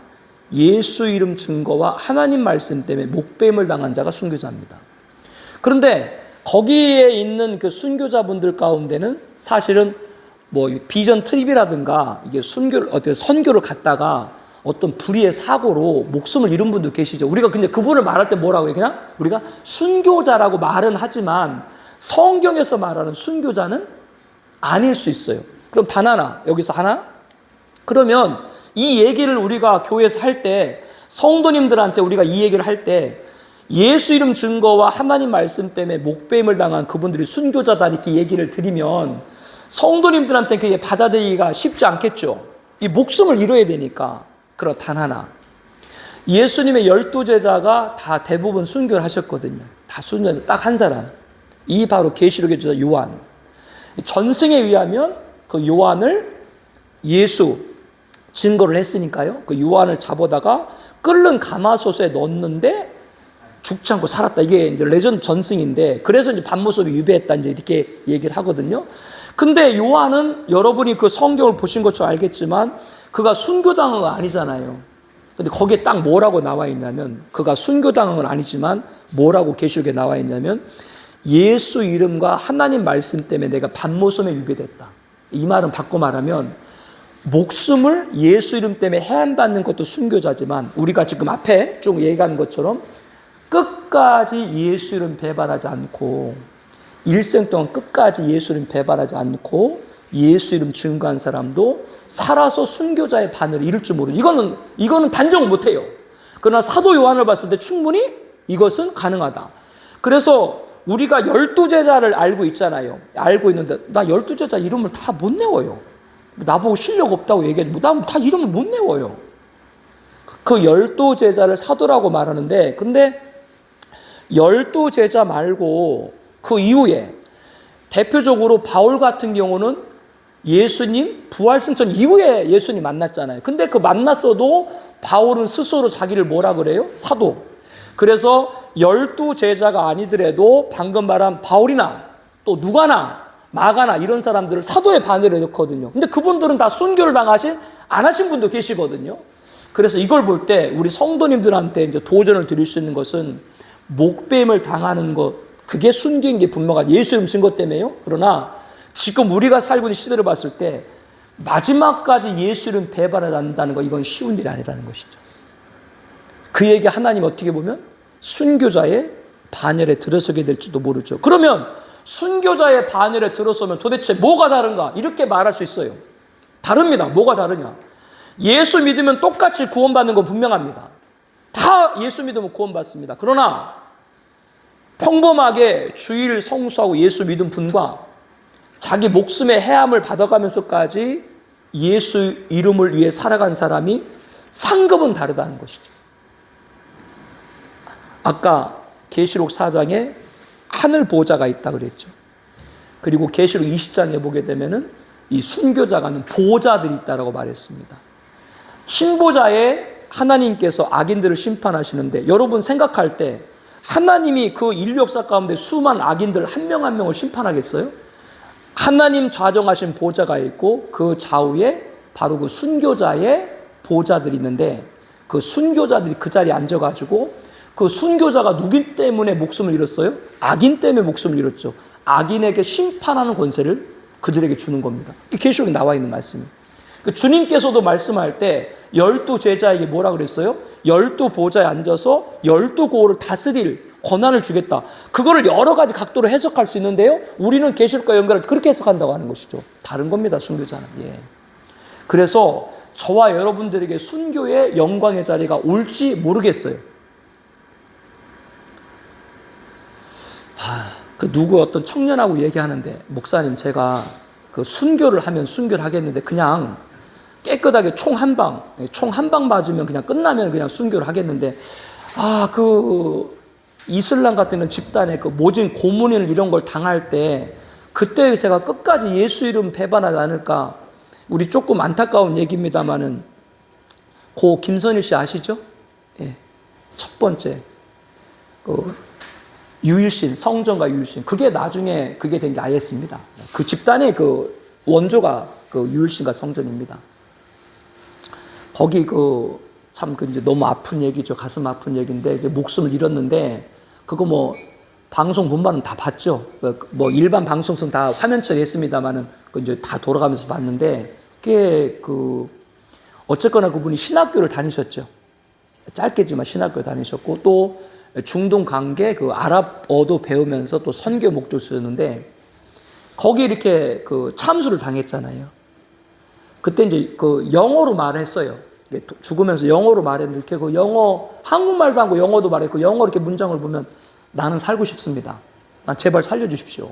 난 살고 싶다. 그래서 그거를 보고 서울에 있는 화곡동에 있는 어떤 S 목사님은 그걸 비판해가지고 그로 인해서 논란 받았는데, 우리도 모르죠. 그때 우리가 왔을 때 어떻게 말할지. 그러나 앞서 말한 배용규 목사님 그 증언에 의하면, 그때 배용규 목사님이 그랬다고 그러죠. 23명 일행들이 갔을 때 배 목사님이 딱 먼저 그랬는데, 그때 이제 4개조로 흩어졌잖아요. 흩어지기 전에 배 목사님 무슨 말인지 그런 말씀 하셨다고 그러잖아요. 앞으로 자기 이 중에 누가 순교하게 될지 모르겠다. 그러니까 이제 그 중에 이제 배 목사님보다 나이 많은 장로님 강도사님이 계셨어요. 그러니까 제가 나이가 많으니까 목사님 제가 가게 되면 제가 나갈게요. 이렇게 그분이 얘기하니까 배 목사님이 왜 장로님이 내 영광을 뺏으려고 하냐. 그러지 말아라. 그 말을 해서 그랬는지 모르겠지만 물론 그 탈레반서 다 명단을 가지고 있었겠죠. 그 배 목사님 목사인 걸 알겠죠. 그래서 끌려가는데 배 목사님이 자신의 마지막인 걸 인지를 했는지, 저는 영광의 길로 가니까 여러분들 간 거나 그렇게 인사를 하고 가셨다. 똑같습니다. 두 사람 다 이슬람 무장된 자 잡혔거든요. 그러니까 한 사람은 칼을 댔을 때 살려주십시오. 당신들 실수하는 제발. 그 영어로 보면 그렇게 얘기해요. 그 입을 이렇게 보게 되면 그 얘기를 해요. 나 살려달라 이렇게 얘기를 합니다. 근데 한 분은 내 영광의 자리다. 아무도 내 영광의 자리를 뺏지 말라. 우리에게 어떻게 올지 모릅니다. 네, 우리 것도 모릅니다. 하나님한테 기도해서 그 자리가 올 때까지 중요한 건 뭐예요? 끝까지 예수를 배반하는 저와 여러분 되길 바랍니다. 살아서도 어떤 경우도 마지막까지 예수를 배반하지 말아라. 이게 재림신앙이다라고 하는 것입니다. 순교자 의미가 뭔지 알죠? 이분들이 차야 순교자의 피가 차고 또 누가? 죄인들의 죄가 차야 하나님 정한. 바꿔 말하면 여러분들이 지금 예수 믿는 걸로 당하는 고통은 뭐가 차는 거예요?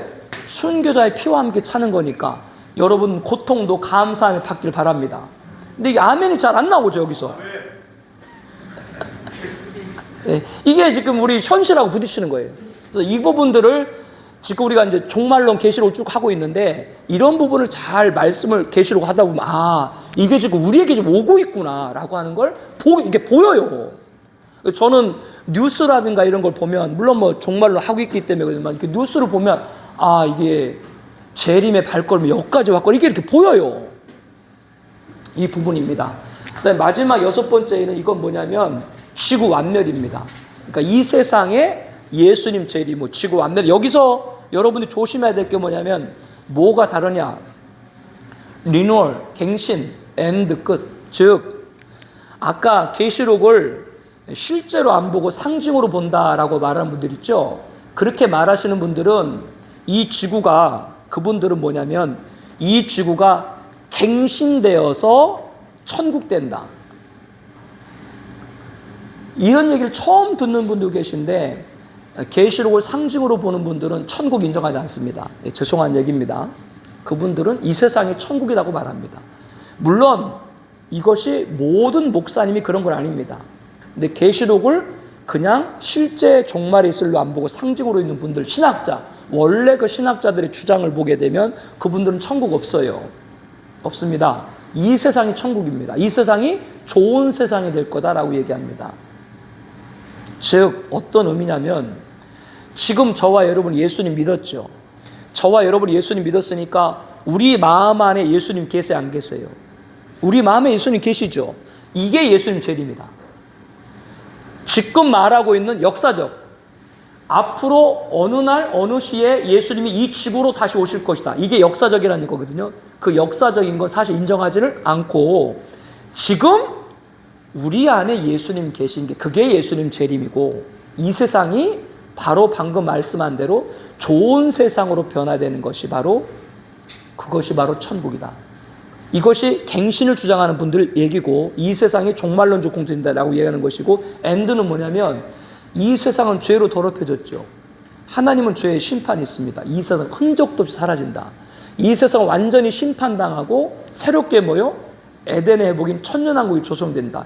이렇게 이 세상에 다 완멸되는 걸 뭘 말씀하고 있어요? 6번째 마지막의 모습을 보여주고 있는 것이죠. 이게 다른 거예요. 마지막을 똑같이 얘기해도 어떤 분은 이 세상이 좋게 변화될 것이다 라고 하는 겁니다. 여러분 보기에 이 세상이 좋게 변화될까요? 오산 밑에 뭐예요? 오산 밑에나 평택 밑에 뭐예요? 그 오산이에요. 네, 그건 넌센스입니다. 이 세상이 하나님의 역사, 하나님의 일하시는 못 때는 악은 반드시 심판받는 것이고 우리들은 뭐라 그런다고요? 이 세상 완전히 심판받는다라고 보는 겁니다. 6번째는 그걸 말해요. 지구 완멸입니다. 최종 심판. 7 신말, 붉은말, 검말, 청황색말, 순교자, 지구 완멸. 이게 지금 계시록 몇 장에 기록되어 있어요? 계시록 6장에 기록되어 있습니다. 이거를 뭐라 그러냐면 총론이라고 합니다. 즉 앞으로 종말에 있을 전체의 얘기를 얘기해 주는 것. 이제 7번째 인이죠.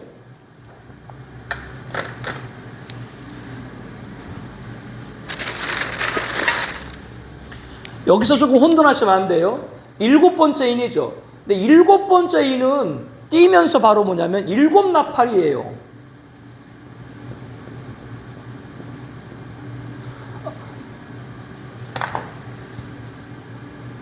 그러니까 7째 인은 떼면서 바로 뭐라고요? 7 나팔이 진행된다라고 하는 겁니다. 첫째 나팔은 이거는 세부적인 설명은 다 할 수가 없어요. 첫째 나팔은 바로 아까 적그리스도 얘기했죠. 그 적그리스도의 등장에 관해서 다시 한번 말씀해 드리고 있고 그 다음에 두 번째 나팔은 적그리스도는 한 인간이죠. 한 인간에 불과해요. 근데 세 가지가 있어야 됩니다. 하나는 뭐냐면 사탄으로부터 권한을 받아야 돼요. 예수님이 공생애 하시기 전에 40일 동안 금식기도 하셨죠. 그리고 나서 누구 시험을 받아요? 마귀 시험을 받는데 그 마귀 시험 가운데 하나가 이 마귀가 예수님을 큰 높은 곳으로 이렇게 올라가서 나한테 전하면 천하의 모든 영광을 주겠다 그랬죠. 근데 예수님은 물리쳤죠. 하나님만 경배하라. 근데 이 적그리스도는 받은 거예요. 그 모든 걸 받은 거예요. 그래서 적그리스도는 한 개인이기 때문에 그 개인이 그런 능력을 받을 수가 없는, 첫 번째는 뭐예요? 마귀의 권세를 받고, 두 번째는 종교. 아까 지금 종교 통합운동, 배교는 누구를 도와주는 거, 영적으로? 적그리스도 등장을 도와주는 거랬죠. 이거 종교적인 힘을 받아야 되고, 세 번째는 뭐냐면 실질적인 국가, 제국들, 정치, 경제, 군사, 이런 힘, 이게 열불은 나중에 자세히 봐야겠지만, 이 두 번째 나팔은 적그리스도를 도와줄 적그리스도 제국을 말하는 겁니다. 세 번째는 주의 종들, 특별히 주의 종들이 음료예가 타락해서 배교를 성도들로 하여금 영향을 끼치는 그런 주의 종들의 타락을 말하는. 네 번째 나팔은 바로 그로 인해 가지고 온 세상이 캄캄해지는 그런 영적인 암흑을 말씀하고 있습니다. 여러분 교재에 보려면 간략하게 설명가 나오고 있죠. 근데 다섯 번째 보게 되면 황충의 공격 있죠. 황충의 공격. 이게 뭐냐면 지금은 마귀가 무슨 권세를 갖고 있어요? 공중 권세를 잡고 있죠. 그런데 계시록 12장에 보면 마지막 때 7년 환란 정도가 되면 하늘에서 전쟁이 벌어지는데 미가엘, 싸움대장, 천사장 미가엘과 그 다음에 사탄 싸움을 하게 되는데, 미가엘과 천사들, 사탄과 사탄의 졸개들이 싸움을 하게 되는데 그 전쟁에서 패해요. 그 전쟁에서 패해가지고 공중 권세를 잡고 있던 마귀가 땅에 떨어져요. 근데 그때 땅에 떨어질 때 열쇠를 받아요. 그 열쇠가 뭐냐면 무적인 열쇠예요. 성경에 보게 되면 귀신도 있는데 이 귀신이 공중 권세를 지금 잡고 있기 때문에 공중에서 활동하는 귀신이 있고 지상에서 활동하는 귀신이 있고 무적행에 갇혀있는 귀신이 있다라고 성경에 나와요. 악한 천사들, 형벌을 받고 있다. 그러니까 지금 뭐냐면 귀신 중에도 활동하지 못하도록 무적행에 잡혀있는 귀신이 있다. 무적이라는 얘기는 뭐냐면 밑이 없는 항아리예요. 끝없이 계속 떨어지는 거예요. 그런데 공중 권세를 잡고 있던 마귀가 이제 거기서 떨어져 나가요. 떨어져 나가니까 자기 때가 얼마 남지 않은 줄 알고, 즉 7년 환란이 끝나면 예수님 제대로 자기 때가 얼마 남지 줄 알고 그 무적의 열쇠를 가지고 열어요. 여니까 무적이 갇혀있던 귀신까지 올라와요. 이게 마지막 때 교회가 방금 말한 대로 그렇게 더 많은 귀신과 배교회가 공격을 받는 거예요. 이게 황충이화로 얘기한다는 거예요. 이거는 교회가 당하는 겁니다. 대략 시점을 보게 되면 성경에 전산일만 끝날 때 역으로 5달 집중적으로 공격을 받습니다. 대략이요. 계시록의 말씀 봤을 때 전산일만 끝에서 역으로 5개월 동안이에요. 그때 집중적으로 교회는 받는데, 황충이는 말 그대로 메뚜기 있죠. 메뚜기가 우리를 공격할 리가 없잖아요. 메뚜기가 우리를 공격하나요? 메뚜기 황충이라고 하는 것은 뭐예요? 그것으로 비유한 아까 말씀드렸죠. 악한 자뿐 아니라 교회 가운데도 배교한 성도들이에요. 성도가 성도를 고역하는 겁니다. 코로나 때 성도님들 가운데 신앙생활 하는데 교회 오려고 하는데 교회 못 오도록 제일 막은 게 누구예요? 안 믿는 남편이지. 가장 가까이 있는 사람들이 우리의 발목을 잡기 시작을 합니다. 거기서 우리들은 사람의 개인적인 감정, 인간의 관계와 신앙을 거기서 갈등하는 거죠. 내 남편이고 내 아내고 내 자녀고 내 부모면 당연히 그들 의견을 따르고 존중을 해야 되잖아요. 그것과 바로 신앙이 거기서 갈등이 됩니다. 그러니까 주님이 뭐라 그랬어요? 내가 화평을 주러 온 줄 생각지 말아라. 내가 검을 주러 왔다. 아버지와 아들과 시어머니와 며느리가 나 때문에 싸움이 날 것이다. 코로나 때 방송에 나왔던 유명한 목사님이 있습니다. 그 교회는 일제강점기 6.25 전쟁 때도 문을 닫지 않은 교회입니다. 아주 전통 있는 교회입니다. 그런데 그 교회 목사님이 코로나 때 선포를 했습니다. 우리가 드리는 예배가 칼이 된다면 그 예배가 하나님 영광 받으시지 않기 때문에 우리가 예배 드리지 않겠다 하면서 예배를 드리지 않았습니다. 일제강점기 6.25 전쟁 때도 문을 닫지 않았던 교회가 코로나 때 방금 말한 대로 우리가 드린 예배가 칼이 돼서, 즉 우리 때문에 방역 코로나 걸리면 그게 덕이 되겠냐 그 뜻이거든요. 난 죄송합니다만 그분이 얘기가 그래서 막 방송에 막 야 오늘날 이런 교회가 돼야 된다고 그러면 방송에 막 나오고, 여러분 다 들은 기억이 있을 거예요. 방송에 막 나왔거든요. 야 저런 목사님이 진정한 목사님이죠. 죄송합니다. 그 목사님 성경을 봤나? 주님이 언제 화평이 온다고 그랬나요? 나 때문에 너희들 칼이 될 거다라고 주님은 먼저 말씀했습니다. 너희들이 나 때문에 집안이, 부모와 자녀와 시모와 너희들이 나 때문에 분란이 되고 화가 될 거 주님은 벌써 말씀했습니다. 죄송합니다만 성경을 도대체 거꾸로 보나? 유명한 목사님들이에요. 기라성 같은 목사님들. 근데 제가 왜 그런 목사님을 지금 이렇게 얘기를 하겠어요? 나는 무명하니까. 내가 무명하니까 암만 얘기해도 그분들 나를 뭐 상대도 안 하겠지. 내가 유명하면 나를 상대하겠지만, 그러니까 무명하니까 이 일을 하는 거예요. 이름이 있고 알려진 분들은 잘 못합니다. 왜? 매스컴에 말 한마디 잘못 걸려가면 그냥 다 들어가 버리는데, 하나님이 쓰시는 건 어떤 건지 모르겠는데요. 아무튼 여기 나와 있는 황충이는 다른 것이 아니라 안 믿는 사람이 아니에요. 교회가 교회를 공격하는 거예요. 코로나 때 말씀드렸죠. 예배 드린다고 목사가 목사를 공격을 하는 일이 있는 거예요. 이런 일입니다. 특별히 전사님만 끝에 역으로 5개월 동안 집중적으로 보여. 이때 뭐라고 성경 말하나? 너희들이 죽고 싶으나 그들에게 너희를 죽일 권세는 주지 않았다. 믿음 지키라는 얘기죠. 딱 나옵니다. 여기 말씀. 계시록 9장부터 보게 되면요. 1절부터 조금 그 말이 딱 나와요. 너희들이 전갈, 독침 있죠? 전갈에 쏘이는 것 같이 고통스러울 거다. 즉 마지막 때 너희들이 믿음을 지키는 것이 그렇게 고통스럽지만, 그러나 그들에게 너희를 죽일 수 있는 권한은 없기 때문에 끝까지 너희를 지켜라. 이게 핵심이에요. 황충이 할 때. 이게 앞으로 우리에게 올 것이고 지금 이미 당하고 있죠. 여러분 신앙생활 때문에 하는 것 때문에, 남편 때문에 얼마나 고생하세요? 아내 때문에 얼마나 고생했어요? 애들이 말 들어요? 신앙생활한 거 애들 말. 여러분들 지금 그게, 그런 걸 봤을 때 여기 성경에 나와 있는 전갈이 쏘는 독침 같은 고통이 올 거다라는 말이 과장되다고 말할 수 있어요? 아니죠. 지금 내가 지금 당하고 있는데, 믿는 것 때문에 지금 다른 게 아니라 가족들 때문에 당하고 있는데, 지금 이게 과장이 된 말이야. 그러니까 계시록 보면 그대로 지금 다 나오고 있는 거예요. 그러니까 우리에게 이걸 갈려준 거 뭐예요? 이런 일이 있을 것이니까 너희들 절대 거기서 내 믿음을 지켜야 된다. 그리고 뭐가 중요해요? 그들 손에 너희들 맡기지 않아. 너희들 죽이지 못해. 주님께서 말씀을 하는 것처럼 누가복음 20장에도 말씀했잖아요. 너희 머리털 하나도 건드리지 않도록 한다. 내가 너희를 지킨다. 이 말씀 믿는 저와 여러분 되길 바랍니다. 그 다음에 6번째 나팔은 유브라 전쟁인데, 이것이 바로 마지막 전쟁. 자, 마지막 전쟁에서 많은 분들이 회의를 가져요. 마지막 전쟁 있을까라고 이렇게 말하시는 분들이 계시는데, 제가 여러분 하나 여쭤볼게요. 지금 인류가 만들어 있는 무기들이, 각종 무기 있죠. 그 무기들이 다 터지면 뭐 지구가 7번 폭발한다고 그러잖아요. 제가 여러분 물어볼게요. 우리 받고 위에도 우리랑 친한 분들인지 안 친한 분들인지 모르는데 그분도 뭐 핵무기가 20개가 있다고 하는데요.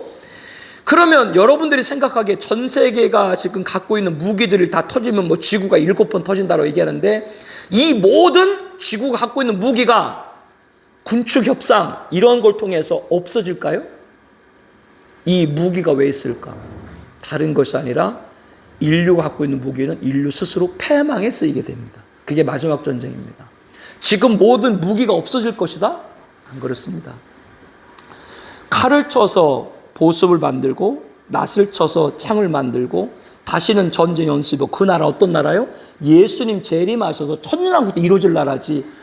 뭐 대통령 선거 나올 때 어떤 분들 뭐 그렇게 얘기하죠. 뭐 제가 집고 나면 뭐 공의가 강같이 흐르고. 무슨 공의가 강같이 흐르고. 주님 나라가 통치될 때 그렇게 얘기하는 것이죠. 예, 이 모든 무기는 다 터지고 인류 패망에 쓰이게 됩니다. 그게 여섯 번째 나팔이고, 자, 그 다음에 요까지만 간략하게 하고 마칠게요. 일곱 번째 나팔이 있어야 되죠? 일곱 번째 나팔은 곧 뭐예요? 이게 일곱 대접이에요. 일곱 대접은 뭐냐면 첫 대접을 보면 독종재앙이라고 그랬죠. 그러니까 여기 보면 이거는 후 4년반 짐승 통치 때로 들어가는데요. 근데 이 독종재앙이 나는데, 여러분 욥기서 보면 욥 재앙 있죠? 독종재앙 그런 것 같이 재앙이 나는데, 근데 이 재앙이 나는데 짐승표를 받은, 즉 아까 짐승표 잠깐 말씀드렸죠. 이마 오른손 짐승표를 받은 사람만 독종재앙이 나요. 그러면 후 4년 반, 여러분 미련한 다섯처녀 알죠? 슬기로운 다섯처녀처럼 기름을 준비하지 못해서 우리들은 그 기름 준비하지 못한 걸 재림신앙을 준비하지 못했다, 우리는 그렇게 해석을 하는데요. 그들이 나중에 이제 떨어지게 되잖아요. 그런데 어쨌거나 미련한 다섯처녀도 예수님 믿는 사람 안 믿는 사람, 그건 믿는 사람인 거예요. 기름을 준비하셨지. 이들이 바로 후 4년 반에 떨어질 성도로 보거든요. 우리들은요. 그러면 뒤늦게 깨달았어요. 아, 이게 배교가 잘못됐구나. 그러면 짐승표를 받으면 영면이니까 짐승표 받지를 않아요. 이들에겐 독종이 나요, 안 나요? 독종이 안 나요. 왜? 짐승표 받은 사람은 독종 나니까. 그러면 이들이 짐승표를 안 받아서 독종이 안 났으니까 좋겠죠. 그러나 좋은 게 아니죠. 왜? 짐승표 받은 사람들이 독종 안 난 사람들이 짐승표 안 받은 거라고 더 공격을 하겠죠. 그렇기 때문에 절대 후사년만 떨어지면 안 됩니다. 그리고 강물재앙, 태양재앙, 이 모든 것은 뭐냐면 지금 우리가 살고 있는 이 모든 자연계, 지금도 기후재앙이 엄청나죠. 더 심화가 되는 거죠. 다섯 번째는 짐승왕자, 하나님 직접 짐승 보좌를 때리는 거죠. 그러니까 일곱 대접이 쏟아지는 거예요. 후 4년 반 때 지혜 강천, 하늘 땅 강이 성한 곳이 없는 거예요. 지금도 그런 기후재앙이 있잖아요. 그리고 여섯 번째가 아마겟돈, 예수님 재림, 이때 성도는 휴거되고, 휴거에 관해서 짧게 언급해드리면 예수님 재림할 때 휴거된다 말씀 많이 들었죠. 예, 낚아채다. 그 휴거란 용어는 성경에 없어요. 들렸다 이런 말씀을 가지고 휴거 이렇게 용어를 만들었는데요. 그 원문을 보고 하르파조라는 원문을 보고 또 영어 성경 번역을 보게 돼 가장 이제 적합한 표현이 낚아채 버렸다라고 하는 건데, 그럼 도대체 왜 우리가 공중 휴거되는 거야? 다른 것이 아니라 여섯 번째 대접 때 아마겟돈 때 예수님 재림하시고, 예수님 재림해서 짐승과 짐승을 따르는 세상 군대와 임금들을 다 섬멸하고 이 지구를 완전히 심판하거든요. 불심판이거든요. 첫 번째 심판은 무슨 심판이에요? 물심판이었죠. 여러분 물심판 때 멸망당했죠. 그런데 물심판 때도 살아있는 게 있었어요, 없었어요? 네? 노아 가족 말고. 물심판 때는 누구만 죽었어요? 코로 숨 쉬는 것만 죽었어요. 물심판 때 물고기가 죽었어요? 그럼 마지막 불심판 때 하나도 안 났습니다. 이 세상이 완전 불심판되기 때문에 공중휴거는 다른 것이 아니라 이 세상 불심판 때 그 불심판에서 건진받게서 공중휴거하는 거지 다른 의미가 아닌 거예요. 그리고 지구가 완멸되는 겁니다. 지금 여기에 있는 말씀들이 바로 8장, 9장, 16장 기록되어 있는 건데, 이걸 갖다 봉경이라고 합니다. 이 봉경은 바로 뭐예요? 7년 환란이 시작되면서 적그리스도가 어떻게 등장할 것이고 예수님 재림이 어떻게 될 것인가, 이 6장, 8장, 9장, 16장, 그리고 19장 예수님 재림과 하늘군대, 20장 천년왕국과 신부자 심판, 21장, 22장 거룩과 세로의 삶, 여기까지가 뭐예요? 봉경. 봉경 뭐냐면 계시록의 본계시. 본계시는 뭐예요? 7년 환란부터 예수님 재림, 천년왕국, 흰보자 심판, 거룩한 세로의 삶, 이 전체 종말론의 이 계시를 본계시, 본경이라고 한다. 그런데 이때 있을 일 자세히 설명하는 거 있죠. 종말의 사명자 신말이 등장, 도대체 신말이 어떻게 등장하는가? 그 신말에 대한 자세한 설명이 7장에 나오고, 삭경은 뭐요? 이 본경에 있을 일을 설명해 주는 것이다. 그 계시를 공부할 때 여러분 뭐가 선행돼야 돼요? 6장 이후는 본경과 삭경을 잘 구분해야 됩니다. 본경은 지금 말한 6장, 거기 여러분 교재도 있죠? 8장, 9장, 16장, 19장, 20장, 21장, 22장이고요. 삭경은 7장, 10장, 11장, 12장, 13장, 14장, 15장, 17장, 18장, 19장. 19장은 같이 겹치게 되는데 19장은 1절부터 10절까지는 천년왕국에 대한 설명인 삽경과, 그리고 11절부터 21절까지는 예수님 재림에 관한 본경이 같이 있기 때문에 그렇습니다. 이게 첫 시간이기 때문에 본경 사경이 좀 어렵게 들리고 할 수 있는데 이 본경과 사경을 구분해야 계시를 혼돈하지 않게 됩니다. 말 그대로 드라마 여러분들 자주 보세요? 드라마? 토틀리? 도틀리? 도틀리? 토틀리? 잘 모르겠어요. 도틀리? 뭐 있던데 뭐 16부작인가 뭐 있던데 그거를 뭐 1편부터 몇 편까지 종합해서 뭐 이렇게 보여줬어요. 토틀리? 여기는 다 기도만 하시나 봐. 난 가끔 이상해. 성경을 물어보면 성경도 모른대. 그 드라마 얘기, 드라마도 모른대. 그럼 여러분 뭐 하고 사세요? 근데 그거를 이렇게 쭉 이렇게 보면은요, 드라마가 이제 1회부터 쭉쭉 되잖아요. 근데 1회, 2회, 3회가 있는데, 근데 어떤 경우는 3회를 하다 갑자기 이 일이 그동안 왜 이렇게 벌어졌는지 앞에 있는 게 갑자기 중간에 나오기도 하죠. 어떤 경우는 아예 1편, 아예 첫 회에 이 드라마의 최종 결론을 아예 먼저 얘기해버리고 그리고 나서 그 다음부터 왜 그런 일이 있었는지 드라마를 편성하기도 하죠. 드라마의 1, 2, 3으로 순차 나가는 본경이고, 즉 7년 한란부터 예수님 재림까지 쭉 순서고, 그 순서 중간중간에 그 일에 대한 설명이 바로 뭐다? 사경이에요. 그렇게 쉽게 이해하시면 되고, 본경과 사경은 앞으로 몇 번을 더 해야 돼요. 근데 오늘은 더 해야 되는데 오늘은 더 했다가 다음에 안 나올 것 같아. 야, 거기 지루해서 도대체 못 되겠다. 여기다 맞출게요. 그게 낫겠죠? 딱 27분 했어요. 아니다. 저기 딱 4시예요. 30분 한 좀 더 추가했어요. 죄송해요. 자, 제가 기도하고 마칠게요. 하나님 아버지 고맙습니다. 우리 사랑하는 귀한 성도님들, 또 우리 목사님들, 우리 신년 첫 시간 바쁜데 함께 했습니다. 종말의 계시가 과연 이 시대에 왜 필요한가? 우리가 살아가는 시대에 안 믿는 사람도 재림의 발걸음 소리가 들린다는 시대인데 주의 백성도 깨어야 되어야 하겠습니다. 무엇보다도 절대로 신부단장 세상 바라보지 않고 하늘 바라보며 어떤 일이 있어도 끝까지 예수님 배지 않고 믿음을 지킬 수 있는 우리가 되게 하여 주시옵소서. 예수님 이름으로 기도합니다. 아멘. 우리 감사합니다. 우리 고맙습니다. 우리 하나님께 영광 올려드리겠습니다. 저기 검암역 가시는 분을 사모님의 차로 좀 모셔드리시고요. 우리 장로님 3월까지 치료 잘 받으시고 잘하시고, 우리 목사님 너무 감사했습니다. 우리 집사님 초봤어도 감사드립니다.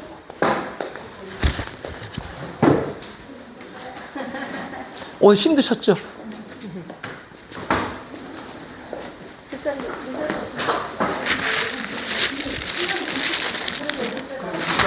한번 하고 집중 책 하나. 책이요? 네네네네.